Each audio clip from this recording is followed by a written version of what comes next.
The once beautiful Rose Castle now lies in ruins and destruction, with family members, servants, and workers of the Ragnar clan being slaughtered indiscriminately everywhere. In the midst of all this madness, stands the young lord of the Ragnar clan from Rose Castle, doing his best to hold his ground against the mysterious faction. This is a battle for the throne between houses of the Ragnar clan, but our boy does not know yet which house has sabotaged him. But before we dive deeper, here's a little background on the Ragnar clan.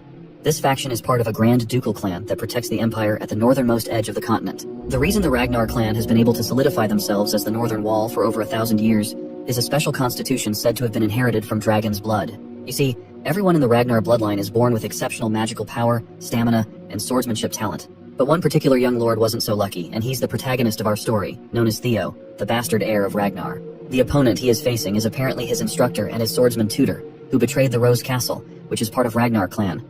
But our hero does not know his opponent's true identity yet. This filthy man just mocks our boy, calling him a talentless fool who's good for nothing, even though he comes from the prestigious Ragnar lineage. When he pulls off his mask, Theo's eyes widen in disbelief as he struggles to believe that his master, Rendon, would be the one to betray him.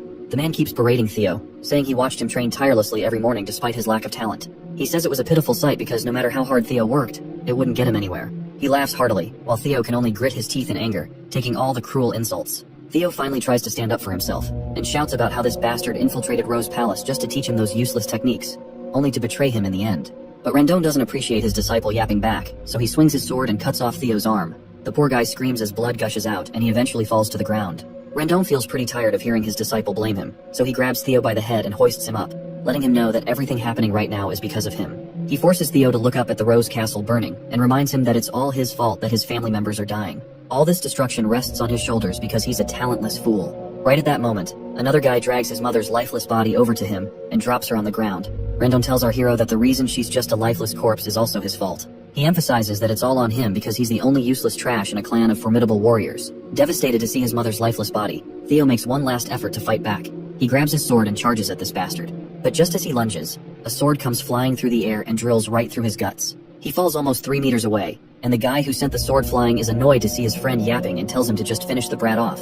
Rendon apologizes for this, claiming he was just trying to take a walk with his disciple down memory lane. Meanwhile, Theo begins to notice the world around him fading away. Just like in every typical reincarnation story, he thinks about how pathetic his death is and regrets not having any talent. With those final thoughts, his world goes dark. But as you might expect, this isn't the end of his life. A system window announces that he has died, and his death has triggered a special trait in him, and he will be sent back to a regression point with his new trait. Theo finally opens his eyes for the second time, and the first thing he sees is that treacherous Rendon right in front of him. It looks like they're in the middle of sword training. Rendon tries to snap him back to reality for being so absent-minded, but Theo still has no clue what's going on. He wonders if he's having flashbacks of his life, and can't believe that the face he flashed back to is Rendon's annoying mug. It feels like a cruel joke from the universe. Suddenly, a system window pops up in front of him and he stares at it, completely clueless. The system window tells him to punch Rendon in the face as part of his tutorial quest. At this point, Theo is more confused than ever about what the hell is happening. He wonders if this is how flashbacks are supposed to work. He also notices that Rendon can't see this system window either. I guess Theo isn't complaining. He just drops his training stick, balls up his fist, and with all the power he can muster, lands a solid punch right on this bastard's face. When the punch connects, there's no change in Rendon's expression. He has no clue what this moron is trying to do. Meanwhile, our boy smirks to himself, thinking about how everything feels so damn realistic. Rendon finally responds to the punch in anger and throws a solid attack at Theo, sending him crashing backward. Theo is annoyed that he has to endure this pain in his flashback as well. Meanwhile, the bastard master just sighs and explains that he understands why Theo might be frustrated, especially with the awakening ceremony coming up soon, and his lack of progress. But he still can't forgive a student who lashes out against their master. The mention of the awakening ceremony shocks Theo because that event happened almost 10 years before his death. Rendon keeps on berating him for his behavior and walks away, saying he'll see him in the next lesson. The other clan members snicker among themselves, thinking about how this imbecile is blaming his master when he's the real talentless moron. While his peers continually shower him with insults, Theo finally starts to understand what's going on. He begins scratching the ground and can feel it clearly beneath his fingers. Then he looks at the injury Rendon inflicted on him, and the realistic sensation hits him hard. It becomes clear that he isn't just flashing back. He's actually come back 10 years in time to when he was only 17 years old. Right on cue, a system window pops up in front of him, congratulating him for successfully completing the tutorial quest. As a reward, Ragnar's talent has been activated. The system asks if he wants to receive the reward, and without hesitation, he presses yes. Arcane energy shimmers in the middle of his chest as the system confirms that he has received his reward, and that all his stats will now increase at an incredible speed. Back in the Rose Palace, we see that same filthy bastard is having tea with Theo's mother. He reports to her that he's never seen anyone as talentless as her son, but then he flashes a broad grin, saying that's precisely why he's here. The true teacher, Randon, will do his best to make Theo strong enough for the awakening ceremony in 5 months at least. The Lady of the Rose Palace, Cecilia Ragnar, says she'll happily leave him in Randon's capable hands. She also hands over a bag full of gold coins, telling him to give Theo a bit more attention. The filthy bastard takes the money and tries to reassure her that she doesn't have to worry. In response, she says she isn't worried at all because she believes in her Theo. Later, we see Randon walking down the corridor with the bag of money in his hand, grinning. He's thrilled that he's getting paid such a handsome amount to teach Theo absolutely nothing. He smirks to himself, thinking how mother and son both are imbecile. Not only is he getting paid to train someone from Ragnar's direct line, but he's also going to be rewarded by his other master for leaking all of Theo's secrets and sabotaging his growth. It's an opportunity he's never had before. We then also see Theo in the corridor, sprinting at full speed, and he zooms right past Randon. His so-called master just scoffs and calls him an idiotic loser as he runs by. Theo is running to meet his mother, and as he approaches, he calls out to her. When she turns around, she sees him completely out of breath. Without a word, Theo hugs her tightly and begins to cry, overwhelmed by the feeling to see her alive. This moment finally convinces him that he really has returned 10 years into the past. The painful memory flashes in his mind when Randon forced him to watch his mother's lifeless body. But now, seeing her alive fills him with genuine happiness. He is now determined to change the future for her sake. If that mysterious system window is real, he knows he can grow stronger with the help of Ragnar's talent trait. He's sure he'll be powerful enough to hold his ground in the damned war for the throne. Most importantly, he's determined to get strong enough to take revenge on that piece of shit Randon. The second tutorial quest arrives, telling Theo to train his body to the limit. It's still early in the morning, and the sun hasn't even risen yet, but Theo is already hard at work, fueled by thoughts of revenge against Randon. He knows he needs to get stronger as soon as possible. In his previous life, he was part of an intelligence agency known as Black Word, but he was relegated to the information and was never given any major role because he lacked the combat skills. He never expected he would end up using the information he gathered back then like this. One thing he remembers is the potion that greatly empowers the body, known as the Bloody Sword Emperor Elixir. Its true worth will be revealed in the future through the secret manuals. Most importantly, he recalls the extreme training he had given up on because of his lack of talent. But now that he has the Ragnar talent, he's sure that he can gain strength if he works hard. His face twists with happiness as he notices that his running speed is increasing, and the system window promptly shows his progress as well. Other clan members have also appeared in the training halls, and they're quite bewildered to see him running without getting tired. They wonder if he's always been this fit. Afterward, he swings his sword and can definitely see that he's swinging faster than ever before. A few days later, we find him practicing in the dead of night. It's then that we also meet the training ground manager, Evelyn Nervaville, who is yawning and feeling tired. She reflects on how he's been training without sleep for days, and she starts to wonder if he really is the talentless fool people say he is. On the other hand, Theo is so tired that he feels like he's about to collapse, but seeing that progress bar going higher and higher keeps his spirits up. Just last night, he was totally wiped out from all the training. He had hit 90% progress, but right at that moment, his percentage dropped to 89 just because he took a little time to rest. That's exactly why he's been practicing relentlessly, pushing himself without a second thought about what speed even means. Now he's hit 98%, so he picks up his speed, knowing he's almost there. After this final push, he's exhausted and can barely breathe, but there's still 1% left to achieve. Somehow, he manages to push through, and finally, his sweat pays off as he sees the 3-digit number he's been craving for so long. The system promptly congratulates him for successfully completing the tutorial quest, and informs him that he has obtained the Dragon Heart as a reward. But before he can read all those juicy details, he just faints from exhaustion, while the system hovers over him, asking if he wants to receive the reward now. His hand trembles as he tries to lift his finger, but he manages to press the yes button. As soon as he receives the reward, a blue light engulfs him, and the hall manager watches in disbelief as he undergoes this power-up. A while later, we see him in a room. As soon as he opens his eyes and looks around, Evelyn appears and reassures him that he's in the break room of Training Ground 4, and reminds him that there was no need for him to push that hard. When Theo spots her, he recognizes her right away, which surprises her that he remembers her and goes on to introduce herself formally as the manager of the 4th training ground. She explains that he lost consciousness while training alone earlier in the morning, so she brought him here to rest for a while. He thanks her for her kindness, and she offers him some water while reminding him that, within the Ragnar clan, opening one's mana hall before the official awakening ceremony is strictly forbidden. Theo has no idea why she's bringing this up but agrees, saying he's aware of the rule. She then asks if he knows why did he break it. He still looks unsure and asks why she's questioning him like this. That's when she reminds him that right when he lost consciousness, there was a mana wave that perfectly matched the opening of a mana hall. With a menacing look, she demands to know if he opened his mana hall. Theo is completely clueless about what she's talking about, but then he finally remembers the incident that took place before he passed out. As we know, he received the Dragon Heart as a reward, and as a bonus for clearing the quest early, he also gained the magic power of 10 of his past lives. When he recalls this, he's at a total loss for words, because getting a Dragon Heart is no walk in the park. You see, a Dragon Heart is special because a mana hall can be placed within it. Placing a mana hall in the heart allows it to operate more efficiently. However, humans, unlike dragons, typically place their mana halls in the lower abdomen because the human heart can't handle that kind of power. That's why every warrior, especially those in the Ragnar clan, longs for a Dragon Heart, and it's the quickest way to become overwhelmingly powerful without placing the mana hall into the abdomen. However, humans have never been able to overcome the natural limitations of their heart. But now, with the dragon heart given to Theo as a quest reward, he's in an awkward situation. The rewards are incredible, but it's clear that this has put him in a tricky spot. On top of that, he is sitting before Evelyn Neville, a high-ranking swordswoman,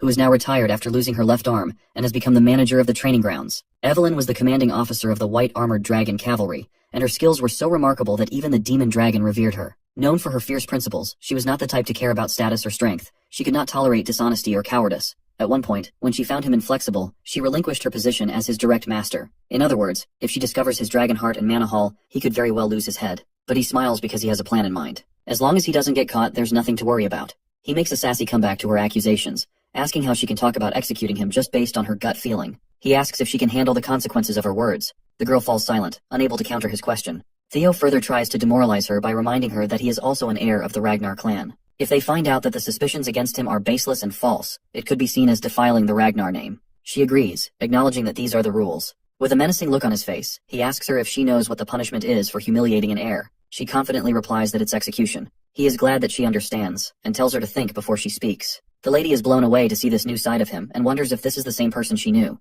In any case, she's sure that what she saw was definitely a mana wave, so she decides to investigate further. Even if he is of Ragnar's bloodline, rules are rules, and she intends to hold him accountable. However, she soon realizes that he actually doesn't have a mana hall. Her expression quickly falls as she understands she might have been wrong. Theo just feels cocky and asks her if she's satisfied now. According to the rules, she sits down at his feet and, without a shred of hesitation, tells him to just execute her, claiming she will pay for her sins with her lowly life. As she bows her head lower and lower, he reveals to us that dragon hearts are different from ordinary mana halls. The existence of a dragon heart is essentially a mana hall that can be controlled freely by its user. In other words, he can hide his mana at will. Plus, the fact that humans can also possess a dragon heart will only be discovered a few years later, so Theo is confident that no one can accuse him of having one. Instead of executing her, he places a reassuring hand on her back and tells her there's no need for that. He walks away, saying she did her job, and that not many would risk their lives to demand the truth from an heir, which he appreciates about her righteousness. But the truth is, Theo just doesn't want to kill her because she is one of the strongest. Keeping her alive would benefit him in the long run. He then explains that the restriction on opening mana halls before the awakening ceremony is meant to prevent overflow. He's glad to see her concerned about someone like him, who is a bastard of Ragnar. And with that, he leaves her sitting there quietly.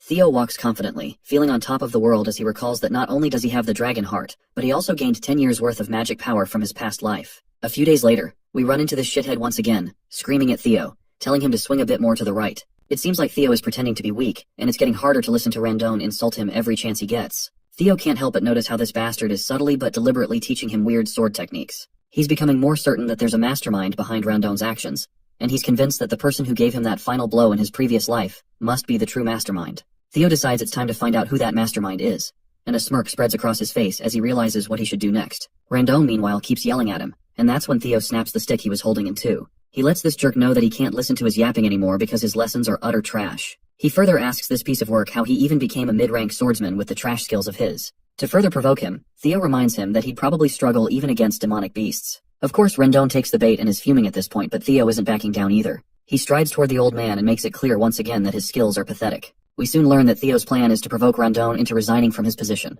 And if things go south with Randone, Theo is certain this bastard will contact his mastermind. The scene then transitions to Camellia Palace, where we see a man bursting into a pub with a big grin on his face. He calls out to someone named Axion and announces to everyone that the bastard of Ragnar is going to duel his master next week. The man in question, Axion, just sits there silently, unable to even lift his glass from the table. Meanwhile, the excited guy keeps going on about how Theo was blaming his instructor for his lack of talent, and is confident that Theo will be left disabled after the duel. Suddenly, the glass Axion was holding smashes into the loud guy's face, knocking him out cold with a single hit. The guy is seriously pissed off, and makes it clear that he doesn't care if some bastard ends up half disabled. Of course he doesn't care. After all, he's just another Ragnar, specifically, the Four Hounds of the North, Dark Tiger Axion Ragnar. The man standing next to him is Remington Narcio, one of the Four Hounds of the North, Silver Lion. Just then, another guy makes his entrance, and this pissed off man is Ed Troyven, the Nine-Dragon Sky Dragon. He looks particularly worried, and says that things might go wrong if they let their guard down. But Axion reassures him that this is only true for people with talent, so they don't need to worry about Theo, who is essentially a muddle-headed nobody.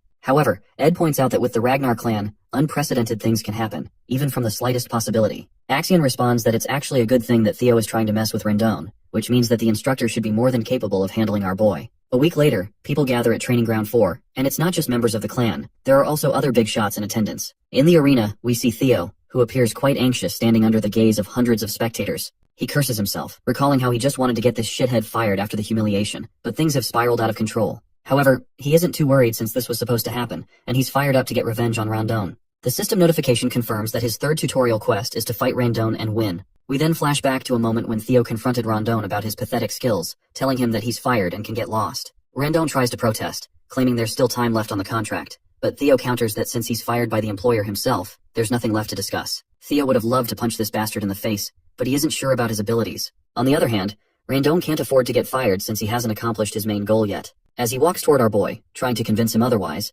a system window flashes right before Theo's eyes, stating that he must fight and win against Rondon. This blindsides him, and at the same moment, Evelyn Neville pops into the scene, encouraging Theo to resolve this matter the Ragnar way, which is the rule of the strong. A sword match will decide everything, eliminating the need for a tribunal. They should just follow the will of the victor. The old bastard finds his chance and quickly agrees that this is a brilliant idea to solve the dispute. This leaves Theo at a loss for what to do while Evelyn keeps insisting that this is a great idea. However, Theo isn't so sure about it. He doesn't feel ready to beat this bastard yet. But eventually, Theo finds himself confronting Rondon. The people in the crowd smirk among themselves, sharing how pathetic Theo is. They whisper that he doesn't even know how to swing his sword, and are sure he's going to get crippled today, because there's no way he can beat a mid-rank swordsman. Rondon then cockily tells our hero that if he apologizes now, he'll pretend nothing happened, as there's no need to risk his life over his pride. But Theo has sass for days and fires back, saying that Rondon should be the one apologizing. He warns the old bastard that if he doesn't want to become a one-armed swordsman, it would be best for him to accept that he's been fired and leave quietly. Rondon simply smirks with a big grin on his face, thinking about how this fight is in his hands. He decides to take advantage of the opportunity to kill Theo while pretending it's just an accident. Once the battle starts, Rondon invites our boy to come at him first, offering the first strike as his teacher. Theo charges at him with his sword raised, and everyone's jaw drops when they see this imbecile charging recklessly, not even knowing how to swing his sword properly. Rondon delivers a few sword strikes, but Theo manages to safeguard himself. Meanwhile, the old bastard continues his barrage of swings. As he corners Theo, he thinks to himself that this is the obvious result. After all, Theo isn't even a low-ranked swordsman, he's an apprentice swordsman. He strongly believes that while Theo's skills may have improved slightly, it's still not enough. He admits that if Theo were at least at the level of the 4 Hounds of the North, it would be a different story. But in his mind, there's no way this imbecile from the Ragnar clan could ever beat him. The scene then transitions to a few days earlier, where Theo turns to Evelyn and asks her what she was thinking when she suggested the match. She simply replies that she was trying to help him. If he wants to cut Rondon out, he needs to be strategic about it, as she strongly believes Rondon has someone backing him up, so just firing him won't solve the problem. Theo asks her how she knows all this, to which she responds that it was obvious since Rondon was teaching him a bizarre sword style. She had someone secretly investigate him. Theo is bewildered to hear this. Evelyn didn't bother to catch this person in his past life, but now she's making an effort to expose him just because he caught her interest due to the Manhwa Hall incident. She explains that her investigation revealed that all of Rondon's traces lead back to Camellia Palace. Well, this isn't surprising to Theo. He's more annoyed to realize that all of this is happening because of the miserable war for the throne. But then he quickly dispels his anger and annoyance, saying it's surprising she deduced this much. He explains that with his current skills, he's afraid he can't beat Rondon yet, so he asks her what she plans to do now. To this, Evelyn tells him that he can beat Rondon, and advises him to stop underestimating his own potential too much. Back in the fight, Rondon keeps throwing one blow after another, but Theo fends off all of these attacks as if they're no big deal. This is making Rondon wonder what happened to this brat, as he's clearly not the Theo Ragnar he knew. The tables have completely turned, and now it's Rondon who's struggling. Everyone in the crowd can feel the constipation of defeat. We also see this hoodie guy, Remington, and he is also shitting his pants in some corner of the seating area, though I'm not entirely sure if he is Remington. Meanwhile, Evelyn is having the time of her life watching the fight. For some reason, she's really proud of him. Then, the scene shifts to the past, and we find out that in just 1 week, she's the one who personally trained him. She admits it is technically against the rules for her to do so,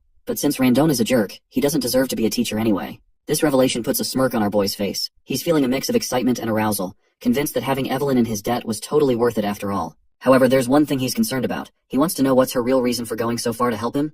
He asks if it's because of what happened last time. She agrees that's true to some extent, but she also mentions there's someone she knows who would like him, because that guy is obsessed with collecting talent. Back in the present, the battle rages on, and Rondon is getting more desperate by the minute. He starts to wonder if this brat has been acting like an idiot and pretending to be weak on purpose all this time. In the middle of the fight, our boy asks him who's backing him, which makes the old bastard lash out, questioning what he means by that. But Theo reminds him that he already knows he was teaching him trash lessons on purpose. He finally gets blunt and asks if he's working with Camellia Palace. This revelation leaves the old coot stunned for a moment, and the old man's reaction confirms to Theo that it's true. With that cleared up, our guy swings his sword the very next moment, severing the old man's hand. The amputated hand flies through the air, leaving the crowd absolutely boggled. The wannabe teacher cries out in pain and starts cursing under his breath. Theo strides confidently toward this shithead, finally feeling like he's actually gotten stronger. He reminds this old bastard of the words he had said in his past life. It was his fault things had come to this because he had been a weak, talentless fool. With a menacing swing of his sword, Theo throws those same words in the old man's face, reminding him that he is the weakest one here. He tells the old man that given Ragnar's belief in the rule of the strong, someone as weak as him shouldn't have come here. Then, with one final swing, the sword comes down, and this fucker's head rolls across the ground, leaving the blood splattering everywhere. The system window pops up promptly, congratulating him for successfully completing Tutorial Quest 3. Not only did he win the fight, but he also exceeded the objective, so he's earned a bonus reward. The system asks if he wants to receive the reward now, and of course we already know what his choice is. Everyone in the crowd has finally sharted their pants. It's mind-boggling to witness an apprentice swordsman just slaughter a mid-tier swordsman like that. Meanwhile, our guy is feeling like this old bastard was ridiculously weak. He's actually embarrassed that he ever suffered at the hands of someone like that in his past life. But hey, things are definitely different this time around. The system then reveals that the ability known as Observation has been activated as a reward, and as an additional bonus, he's gained 1 year of magic power. That's when a man comes crashing down from the sky, slamming into the ground like a goddamn meteor. Before our boy can even react, this man shouts Theo's name as he grins widely. The man in question is none other than Julius Ragnar, the demon dragon and commander of the white armored dragon cavalry. Theo is absolutely stunned to see him. He can't believe it's really him and starts wondering how long he's been watching this whole time. Meanwhile, the crowd starts losing their minds, because this man is the commander of the white armored dragon cavalry, and everyone's freaking out, trying to figure out why someone of his rank is even here. I think this is the guy Evelyn was talking about, the one who likes collecting talent. We then see Evelyn herself, absolutely devastated and dejected that the commander has literally destroyed the flooring with his landing. On the other hand, Julius looks like a literal beast, and his terrifying appearance leaves Theo sweating and completely unsure of what to do next. But his worries seem unwarranted as the man just laughs, flashing a big broad grin. He looks like a friendlier version of Brutus from Popeye the Sailor Man show. He gives gentle pats to our boy, which let's be honest are not so gentle. He continues to laugh, saying he's quite surprised to see someone carrying this much talent with him. He adds that it was a little disrespectful to kill his teacher, but he admits Rondon deserved every bit of it. Then, he bursts into laughter again as he pats Theo over his shoulder, and then promptly invites him to join the white armored dragon cavalry. Evelyn had already expected this much, while everyone in the crowd is left with their jaws hanging open. They're struggling to believe that the infamous Julius Ragnar has scouted someone as inexperienced as him to join the elite white armored knights. That's when we catch a glimpse of Remington once again. He asks a guy nearby if he's ever heard of a case where an apprentice swordsman who hasn't even undergone the awakening ceremony has been scouted. The stranger looks unsure how to respond and admits he's never heard of such an occurrence. Of course, Remington knows this too. It hasn't happened in the entire history of their world. Meanwhile, we hear our hero's thoughts. He thinks it's impossible to gauge someone's true potential while their mana hall is closed. Even if their swordsmanship is exceptional, their magical power could be lacking. So, no matter how great Julius Ragnar is, he can't be entirely sure if Theo has any potential. Still, he wonders if the demon dragon Julius can see that kind of potential in someone like him.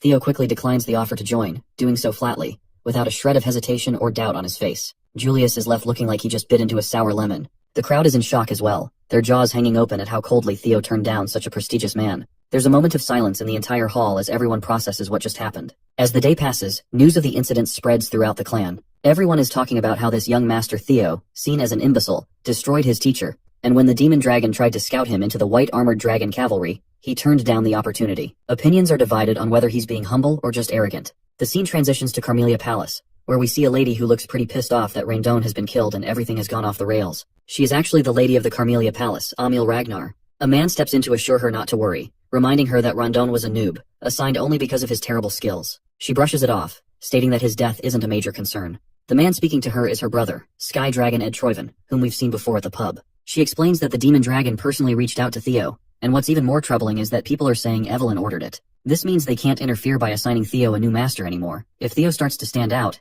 it'll become much harder to take control of the Rose Palace. At that moment, Axion enters the scene, casually asking why they're so worried. He reassures them that there's no way the clan head will take an interest in this situation, and their plan can proceed as usual. Emil asks if he understands that the best way to take control of the Rose Palace without offending the clan leader is for Theo to remain powerless. Her son acknowledges this and says he knows it already, adding that he's certain Theo is still powerless. After all, how much could someone like him really have changed? He believes that Evelyn and the demon dragon have always been interested in underdogs, so there's no reason to make a big deal out of it. But Ed Troyven isn't vibing with his nephew's nonchalance and warns him not to take the situation lightly. That's when Axion pulls out a letter and, with a sly grin, says that since his mother and uncle are so worried, he'll just play with Theo a little and remind him of his place. Later, the scene transitions to the training grounds, where Evelyn is giving Theo props for his good practice session. He thanks her back, saying it's definitely different learning from a proper master like her. She then mentions that it would have been better if he had joined the white armored dragon cavalry, and she is curious about why he declined the offer. Theo thinks to himself before responding. He considers how it would be a lie to say he didn't regret rejecting that juicy offer since it was his dream in his past life. However, he just smirks, thinking that joining now would be detrimental for him. There's no reason to limit himself this early in the game. When he thinks about the privileges that will come with being at the top after the awakening ceremony, getting into the white armored dragon cavalry doesn't even compare. So he just smiles and says he didn't want to receive any special privileges and that he still feels he's not ready. He's satisfied just training with her for the awakening ceremony. Evelyn then reminds him that the commander will probably be disappointed after being rejected like that. At that moment, Theo decides to use his observation skill for the first time. He reads all of her stats, and without a doubt, she's a high-ranking swordswoman. He learns that she admires his humility and character, and she feels a sense of energy and purpose teaching him, which is something she hasn't felt in a long time. We also read that she misses the white-armored dragon cavalry. Theo is thrilled to realize just how useful this observation skill is. He then squints a little and notes the last line about Evelyn missing the white-armored dragon cavalry, which he finds quite surprising. That's when a guy enters the scene, introducing himself as Sybil Drea. He mentions that he's come from the Southern Inspection Post, and has something he needs to discuss with Theo. Theo finds this guy a bit intimidating, and isn't sure what this discussion is going to be about. He then decides to use his observation skill again, and he learns that Sybil possesses a strong longing to spar with him. The revelation makes him sweat with anxiety, and he feels terrified at the thought of fighting someone with such a scary face. Right on cue, the system notification pops up, showing the 4th tutorial quest. His main goal is to discard the title of Imbecile of Ragnar, and he has already made almost 28% progress. Sybil Drea was quite frank with his intentions. He declared that he wanted to follow the young master Theo. He even honestly confessed that he was one part of the masses that just ignored the seemingly untalented Ragnar. He used to believe that the title of Ragnar's imbecile was a perfect fit. Theo appreciated the honesty, but he could not help but feel a little pissed off. The bastard was practically bad-mouthing him without realizing what he was saying. Sybil had a change of heart when he came to learn that the young master came out every morning to train harder than anyone else. Moreover, he was honored to see the results of such efforts in the fight against that fraud, Rendon Harvey. Sybil reveled at the sight of the instructor's head flying in the air. He was astounded to see Theo's miraculous growth firsthand. The sight of demon dragon Julius Ragnar personally inviting the young master to the white-armored dragon cavalry was etched on his mind. Sybil proclaimed that Theo had become his idol from that point on. He wanted to give up on himself after being called the idiot of the Southern Inspection Office. But that changed when Theo appeared. All he wanted was the opportunity to clash swords with his hero. The young man's frankness was quite shocking. Usually Theo would doubt anyone's true intentions, but the observation skill showed the young man's true nature. Sybil Drea held a strong respect for Theo, and all he really wanted was a spar. Everything points to him being genuine. It was a little unexpected, but Theo was pleased. After taking down Rendon, and as the rumor of him receiving Lord Julius's attention spread, Theo thought that people with their debilitating inferiority complex would swarm to test him. He never expected that there would be people who would admire and willingly follow him instead. That means some people still have Ragnar's pride in their veins. This could work out perfectly, as Theo would need people he could trust in his circle too. He will need competent subordinates if he wants to become the clan head of Ragnar after all. Furthermore, he could use this situation to progress the final tutorial quest to get rid of his imbecile title. It was a moniker that he had never been able to escape from in his past life. With the new opportunities that the system provides, he was determined to completely abandon the shameful title altogether. Theo turned to Evelyn to ask permission to spar, and his new master gladly obliged, urging him to show off his skills. With his blade in salute, he formally introduced himself as Theo Ragnar, the apprentice swordsman of the Rose Palace, awaiting the awakening ceremony under the guidance of Master Evelyn Narraville. The one-armed swordmaster smiled with approval. Sybil Drea clumsily saluted back as he introduced himself as an apprentice swordsman of the Southern Inspection Post. He inherited the swordsmanship of the Kurai clan and focused on the quicksword. Finally, the sparring session started, and Sybil blasted off the ground. He looked like a madman going for the kill right from the get-go. Theo blocked the first attack, causing their blades to spark in the collision. The idiot of the Southern Inspection Post was undeniably quick. His speed was the one thing that he was incredibly confident about. Just from their first exchange, Sybil could already feel that the young master's skill was the real deal. Meanwhile, Theo was wondering why the kid was labeled an idiot in the first place. If he faced this guy in his previous life, he would have struggled to take even just a few hits. But of course, he had come a long way from the previous him. Theo went on the offensive and swung his blade to send Sybil flying like a rag doll, losing grip on his sword. For the current Theo, this was child's play. Poor Sybil almost threw up his insides from the excessive force that hit his solar plexus. He eventually crashed against the training area's stands. Fortunately, he wasn't gravely injured. Sybil tried his best to stand up and praise young Master Theo's mastery of the sword. He immediately conceded the loss with gratitude. Theo remained graceful in victory and saluted the young man, telling him that it was a good fight. While holding his sword in salute, he stared at his reflection from the dazzling blade. An idea struck his mind. Maybe he can also use the observation skill on himself. Upon activation, he discovered that it does work. His talents included observation, player, Ragnar, and a bunch more beyond his current access. He's a level 1 swordsman with balanced stats and an abnormally high 190 points in magic power. Now that he has finally perceived stat points, they will be notated with numbers from now on. Under talent, his abilities were on full display. Based on the currently locked slots, he can just keep doing quests to get at least 4 more. Being able to check his own stat values anytime he wanted was also a great discovery. Theo attributed his abnormally high magic power stat to his past life's magic and the dragon heart beating on his chest. What he did not like was his negative 49 points in luck. He wondered if he was cursed to have such an abysmal luck stat. Maybe all the misfortune he suffered in his previous life was all because of this rotten luck. He definitely needs to figure out a way to increase his luck as fast as he can. Theo was so focused on his spar and evaluating his status that he failed to notice the crowd of young men standing all around the arena. They have practically formed a circle surrounding him, their intentions unknown. He considered that no matter how weak and trashy his previous instructor was, that bastard was still a mid-rank swordsman. Since he beheaded Randon, the fraud, and received the approval of a respected commander, the emergence of these young swordsmen was natural. With its rule of the strong motto, there could only be two reactions from the people under Ragnar's rule. It's either they become envious of Theo, or he becomes the subject of their undying admiration. As for the ones gathered in the arena, Evelyn could plainly see their stance. They belonged to the latter. They were amazed to see that the rumors regarding the young master were true. Respect and approval were evident in their eyes. Each of them imagined being in Sybil's shoes for the spar, and each one of them wondered if they could even block Theo's sword. This thought only spurred their desire to clash blades with the young master further. One of these young swordsmen was Eod Nalan. Theo scanned the crowd and was pleased with their reaction. He singled out Eod Nalan, surprising the young man. The young master called him to come forward and have a spar. Eod Nalan stalwartly saluted and introduced himself as the third son of Viscount Nalan, specializing in the double ascension swordsmanship. Theo returned the salute and casually wished for a good fight. Without wasting any more breaths with formality, the fighters assumed positions and started going at it. With each clash of their blades, Theo's basic swordsmanship proficiency steadily increased. Eod was no pushover. He was fast and clever enough to sneak a slash that seemingly had no immediate counter. At that moment, Theo felt like the world slowed down. He shifted the grip on his sword and met the attack with a perfectly angled block. It was enough to make Eod's blade fly away from his hand. The crucial block increased Theo's proficiency in the changing heart swordsmanship. Eod was stripped of his sword. It was a clear and utter defeat in the hands of the young master. The young man acknowledged his loss and gave his eternal approval to Theo. Much to Theo's surprise, gaining Eod's approval also increased his luck. Maybe luck is tied to his reputation. If that was the case, he just found a method to remedy his abysmal luck. He could just keep on fighting until he literally turns his luck around. Next on the chopping block was Banat Ramiro. That was an easy dub. With another gained approval, his luck increased by another 1 point. Then came Eric Moran. He put up a decent struggle, but it was a struggle nonetheless. Next was the approval of Manfred Nonbert. Without stopping his sparring onslaught, he wiped the floor with Manuel Noir. The thuggish-looking Vero Perenc did not even last a whole minute. After a while, Theo was wholly immersed in battle as he continued his winning streak with Daniel Riemann. By the time he was done with most of the young swordsmen, he was itching for more. He called the next challenger, but no one was stepping up to the plate. He fought so much to the point of near exhaustion, but upon checking his quest progress to escape the imbecile title, it had only progressed by 1%. Maybe it's because these people have already approved of him. He might need to seek stronger foes or show off his skills in front of the people who still look down on him.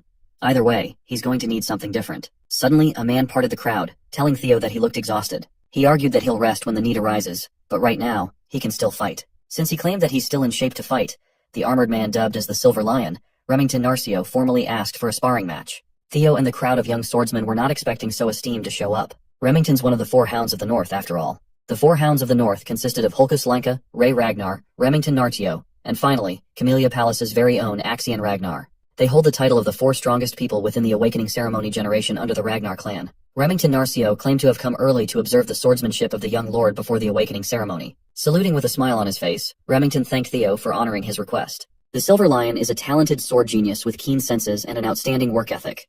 Right now, he's just surprised at the appearance of an unexpected rival in the form of Theo. Theo Ragnar returned the salute with pride. This time, he introduced himself as the 31st son of the Great Guardian of the North, Kyle Ragnar. He never expected to meet, let alone spar with the sword genius Remington.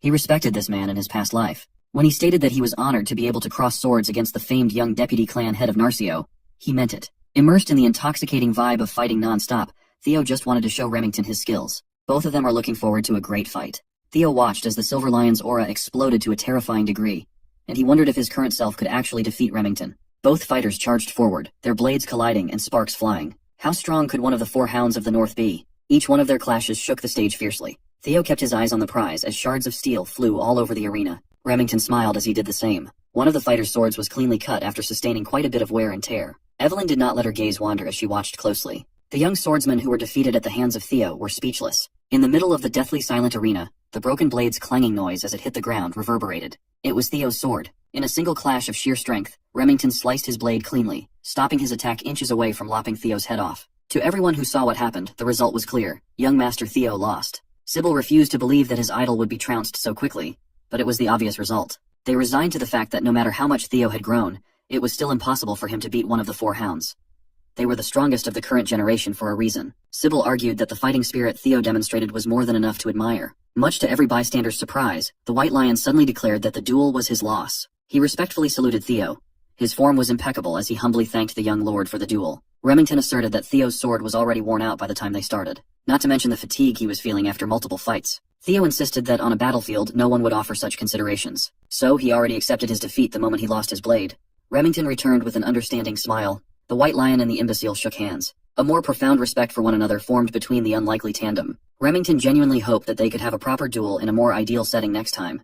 And Theo did too. Everyone watched in surprise as Theo was acknowledged by one of the four hounds, thinking that the young master really was built different. The duel with Remington raised his quest progress up to 35%, a massive jump, all things considered. Evelyn sighed in relief from the sidelines. This could not have ended more perfectly. Theo finally had a gauge of just how strong the hounds were, thanks to Remington's display of power. By obtaining talent and secret manuals through quests, Theo had become incomparably stronger than he was in the past. But he felt true power the moment he crossed blades with the White Lion. He was reminded that he's still greatly lacking in a lot of aspects. It was a shame that the duel fizzled out thanks to his current condition, but he still gained a lot from the brief exchange. His luck increased by 10, and his reputation has dramatically improved. As for the quest, he's still a long way from finishing it all at once, so he might have to actively look for other methods. He needs to set a stage to gain approval. Remington confessed that he did not come to this place for a simple duel. He actually wanted to extend an important letter to Theo. It was a formal invitation to the so-called Scaled Dragon Society. Just hearing the name of the Scaled Dragon Society made all the young swordsmen's blood rush to their heads. It's a high society group with an exhaustive selection process. Furthermore, Remington himself was inviting the young master. To be invited to the Scaled Dragon Society was an honor for any rising star. Theo modestly asked if it would really be okay for him to be admitted to the club. The White Lion hurriedly assured him that he was more than qualified. Besides, he insisted that it was not that serious of a group in the first place. Most of the prominent members simply view it as a social group for peers waiting for the upcoming awakening ceremony. Theo can't discern if Remington had ulterior motives for this invite, but he knows that the Scaled Dragon Society is currently centered around his half-brother, Axion. It's a gathering filled with snakes who look at him with contempt and ridicule. That also made it the perfect environment for Theo to progress in his quest. In addition, it would allow him to do some recon on Axion and the Camellia Palace. Seeing no reason to refuse, Theo took the letter of invitation and formally thanked Remington for going out of his way. He promised to participate and enter the den of his enemies. Remington happily shook his hands, glad to have roped in another rising star. He also told Theo to never hesitate to ask him about anything. The meeting will be in 2 weeks, so that's all the time he has to prepare and set up a plan. Evelyn took a drag of her cigarette, seemingly worried about his new disciple. Moments later, the news of Theo getting invited to the high society gathering reached the Rose Palace. Theo's mom, Cecilia, burst into his room with an excited smile plastered on her face. He was just about to personally deliver the news, but that doesn't seem necessary anymore. Cecilia had already gathered the palace's grooming team to his room. Since he had been invited to participate in something significant for the first time, his mom was naturally excited. It was a club featuring Axion, the son of that cunning Amel, and brilliant talents like Remington. The youngsters even garner attention from the council itself. Cecilia knew that everything, from how Theo dresses to how he composes himself, would be under close scrutiny. She took out a tape measure and started taking Theo's sizes. Cecilia knows that her boy would show no fault when it comes to etiquette, but attire and demeanor are different matters entirely. Fortunately, this was a facet of high society that Cecilia could personally help him with. She used to be a successful actress, after all. She was just glad to be involved and to be of assistance to her dear son. Theo knows that his mother had always carried the weight of having an illegitimate child as a commoner concubine. Cecilia carried the guilt of giving her son such a shameful label, even though that was not her fault at all. In the cold Ragnar clan, where strength trumps all, he could only imagine how hard it must have been for her to have such a weak child in the past life. Cecilia might be acting excited and joyful, but deep inside, she was a mother concerned about her son's well-being and nothing else. She held Theo tightly and assured him that his mother would always believe in him,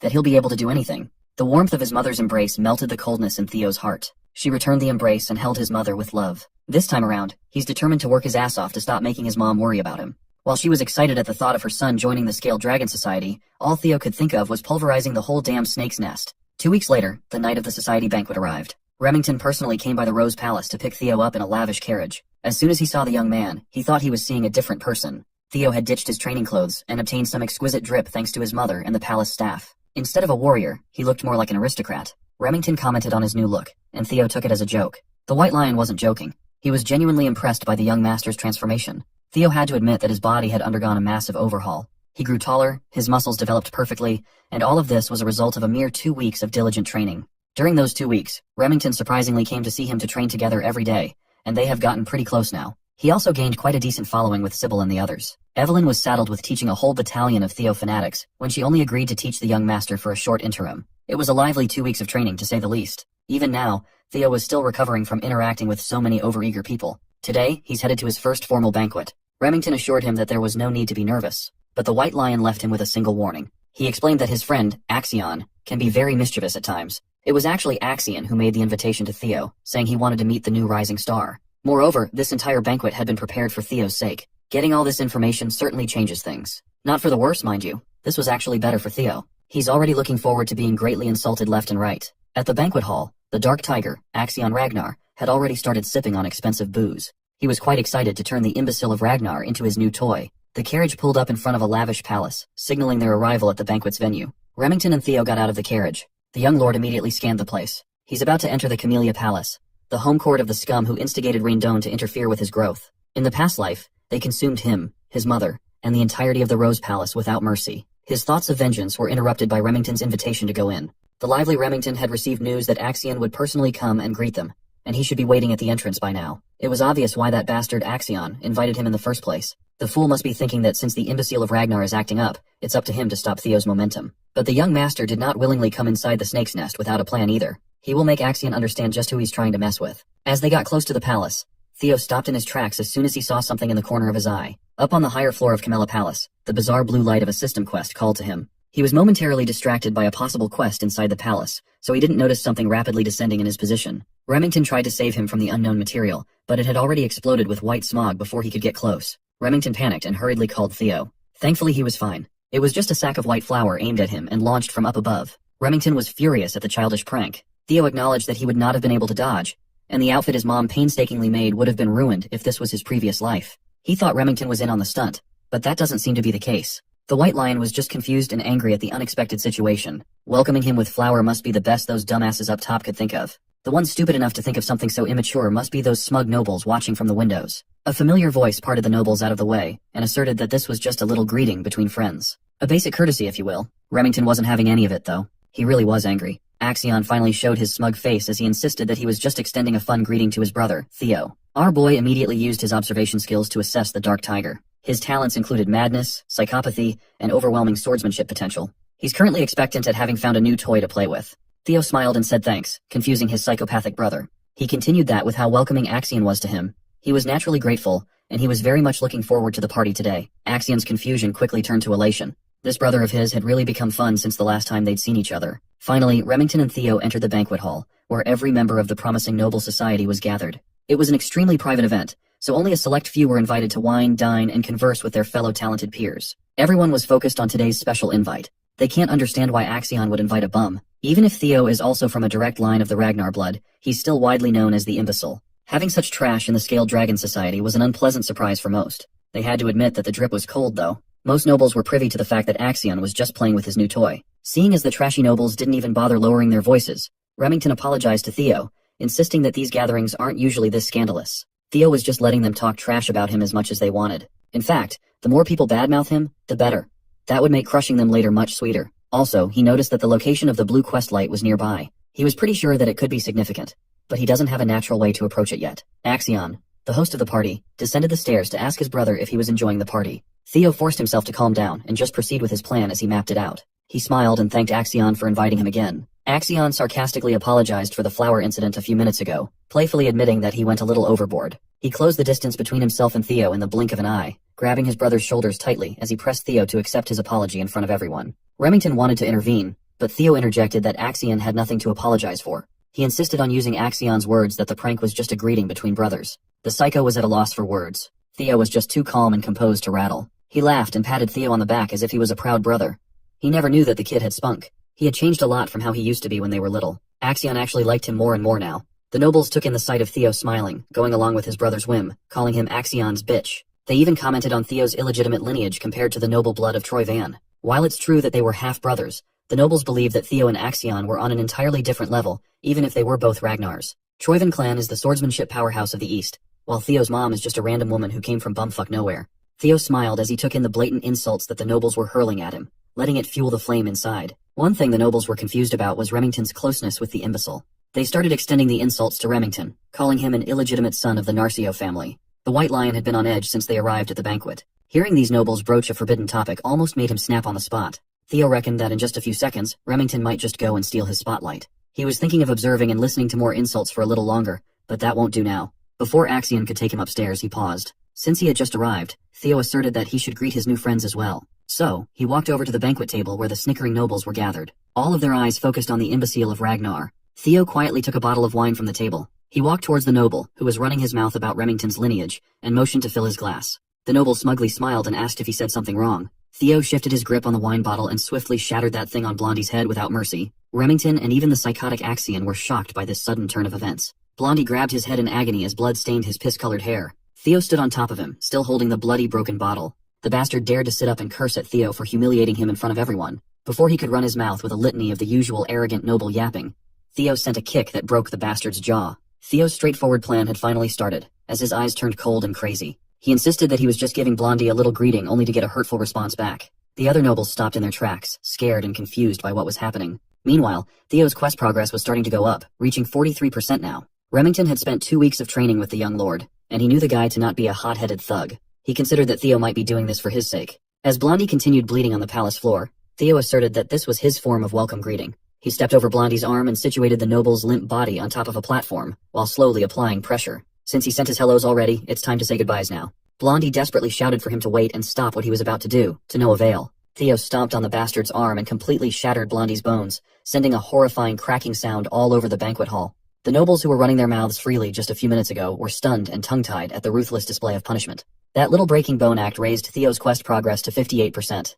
Blondie passed out from shock and agony, his drool staining the palace carpets, as Theo discarded the limp body like the trash that it was. He asked the crowd if anybody else wanted to say hello. His intimidating actions pushed the quest progress to 66%. Suddenly, knights that had been hiding from the shadows made their entrance and surrounded Theo from all sides. They drew their blades and focused on neutralizing the threat at hand. 4 blades surrounded Theo, trapping him in place. The knights wanted payback for the sin of hurting their young master. They asserted that the punishment for such vile actions must be death. Theo smiled as his plan just kept on getting better. He asked the knights who's the guy he just trashed. They answered that Blondie was the 3rd young master of the Hanavi clan, young master Ian Hanavi. Theo was amused by their confident answer. The Hanavi clan is one of the 6 snow clans that support Ragnar. He knew that the bodyguard knights of these spoiled nobles would not be able to sit by and watch the whole time. They always look down on the imbecile if he starts acting up. So, Theo asked the knights what the problem would be if he roughed up their young master. With a deep sense of pride imbued in his voice, he asked them if the dogs of one of Ragnar's Bannerman clans dared demand his death. Can they really take responsibility for threatening Kyle Ragnar's bloodline? He's not one to tolerate disrespect after all.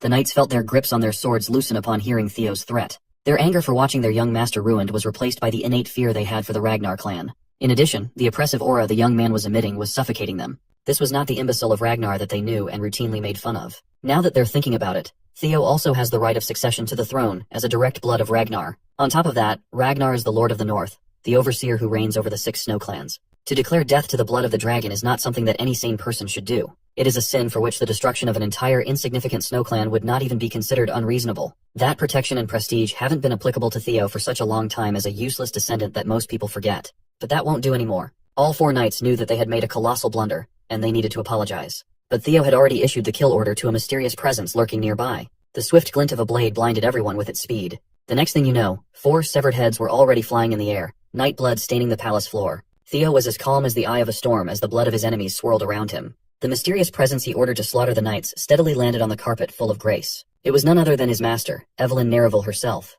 With more blood spilling all over the place, the arrogant nobles finally felt the threat looming over their heads. This is not a joke anymore. Theo's quest to escape the imbecile of Ragnar title had reached 70% completion. Axion had no choice but to watch as his banquet turned to Theo's show of force and dominance. Evelyn looked at his disciple and asked when he realized that she was tailing him. Well, it was a given really. He doesn't exactly know why she followed him all the way to Camellia Palace, but thanks to her, Theo will be able to turn the tables on these morons without worry. As the crowd was stunned into silence, they seemingly waited for Theo's next action. The night before the banquet, Commander Julius paid Evelyn a secret visit. He came to rag on her about not taking in any more disciples, yet diligently training her new student every day. Evelyn must have gotten used to this brute sneaking into her quarters, as she didn't even want to entertain his games. Recently, Julius's only joy in life has been tormenting his former comrade.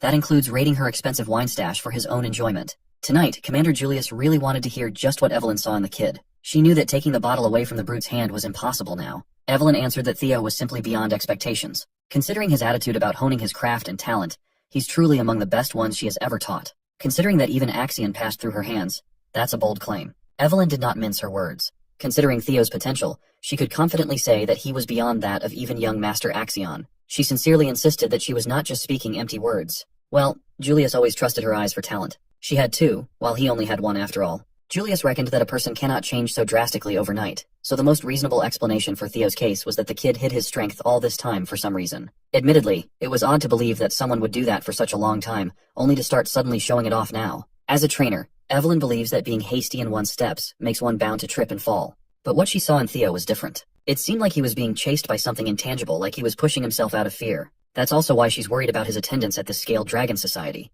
Julius finished the bottle of wine and ascertained that the Axion brat really was worthy of worry. He was also the one who suggested that Evelyn should just follow the kid to be safe. Commander Julius feels like something will happen at the banquet. It might be different from what Evelyn's worried about, but something will definitely happen. Being a Ragnar himself, he knew from first-hand experience that when wolf cubs who are hungry for blood gather, they start to establish a hierarchy. The commander laid out a uniform on the table and urged Evelyn to try to tempt Theo to join his unit once more. Not only the kid, but Julius also wanted Evelyn back in the white armored dragon cavalry. He refused to give up on Evelyn. He doesn't want her to retire just because she can't ride a dragon anymore. She has to come back and take responsibility for what she started. Julius exited Evelyn's quarters, thanking her for the delicious wine. She lost an expensive bottle, but she might have just regained her purpose. Back to the present.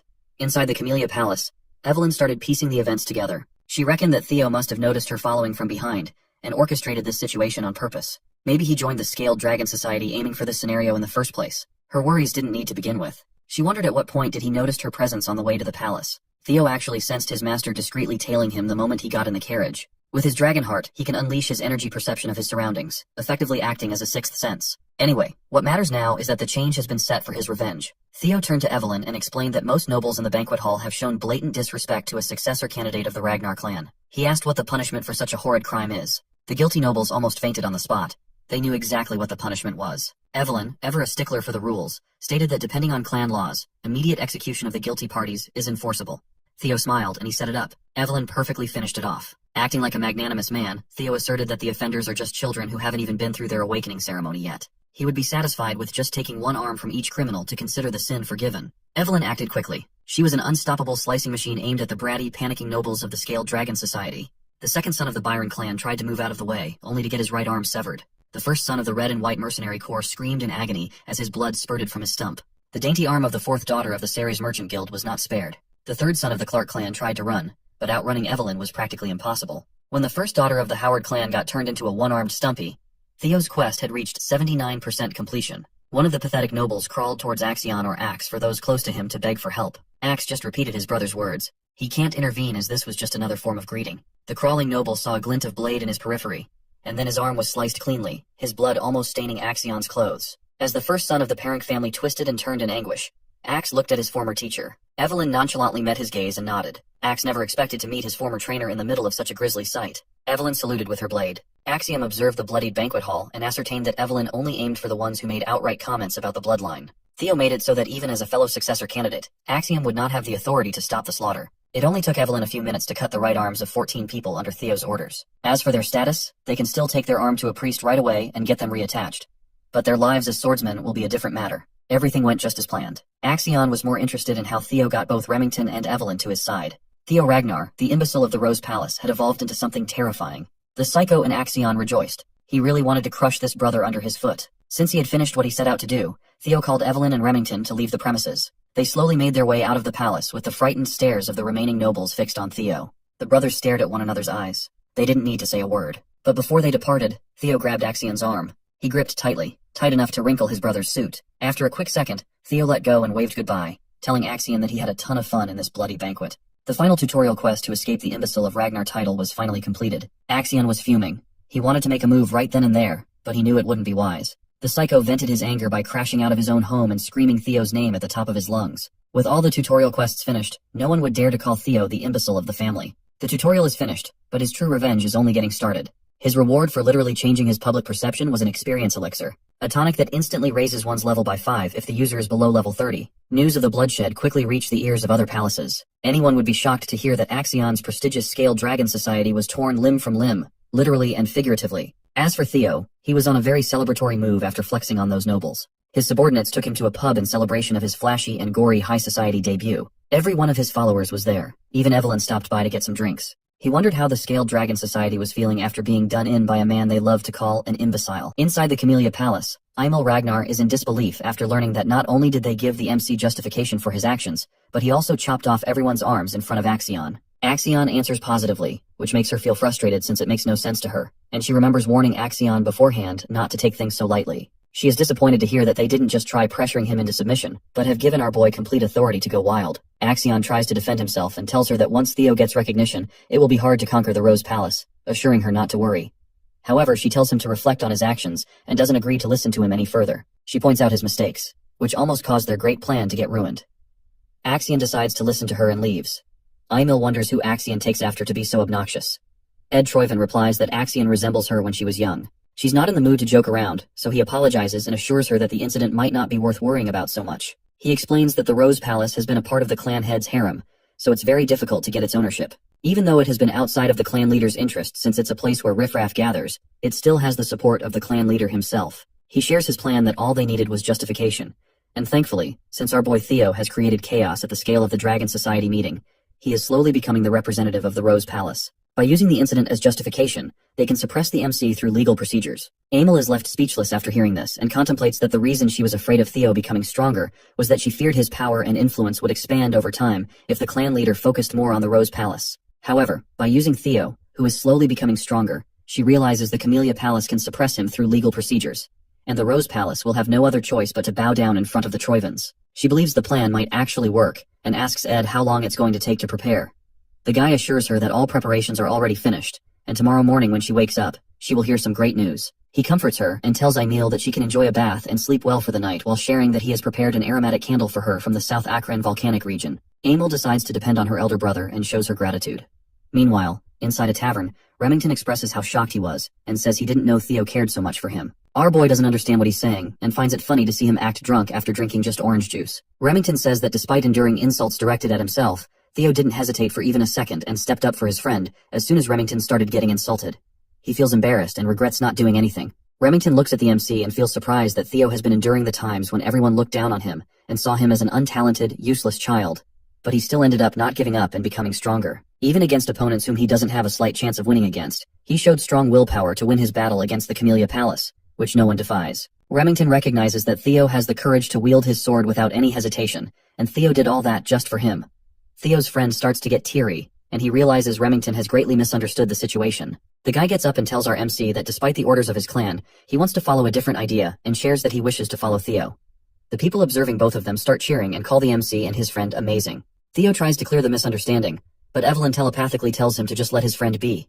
He notices her, and she shares that it's not a bad misunderstanding, and that everyone probably intends to get along with our boy. After hearing this, he starts to smile, but understands that he is nothing special, since all of his powers are thanks to the status window. He looks at his own stats and realizes that whatever he has gained is thanks to the status window, while recalling that at first, he assumed it was a fragment of his own regrets. However, seeing how detailed this is, he realizes the status window is something else. He gets a vague sense of déjà vu but decides not to care about it since it's helping him improve. After the Scaled Dragon Society incident finished, the MC notices that his level has increased. Whenever a level up occurs, the system gives him points that can be used to raise his stats. Theo understands he can increase his abilities however he wants, and feels scared of the shining future that someone like him, who has so much potential, will bring. Evelyn sees his evil smile and gets concerned. Theo decides to prepare for the counterattack of the Camellia Palace first, and asks Remington if he is willing to help our boy with something. His friend assures him he can ask anything. A bit surprised to be called Remy in such a friendly manner, Theo pulls something out, and while giving it to Remy, he shares that the war for the throne between our boy and Axion is going to begin soon, so he needs help in the preparation for when the time comes. Remy becomes silent, recalling that in his past life, Remington became the clan head of Narcio, and the clan's forces became powerful enough to confront the Ragnars. The MC realizes how valuable this opportunity is for him to pull Remy to his side.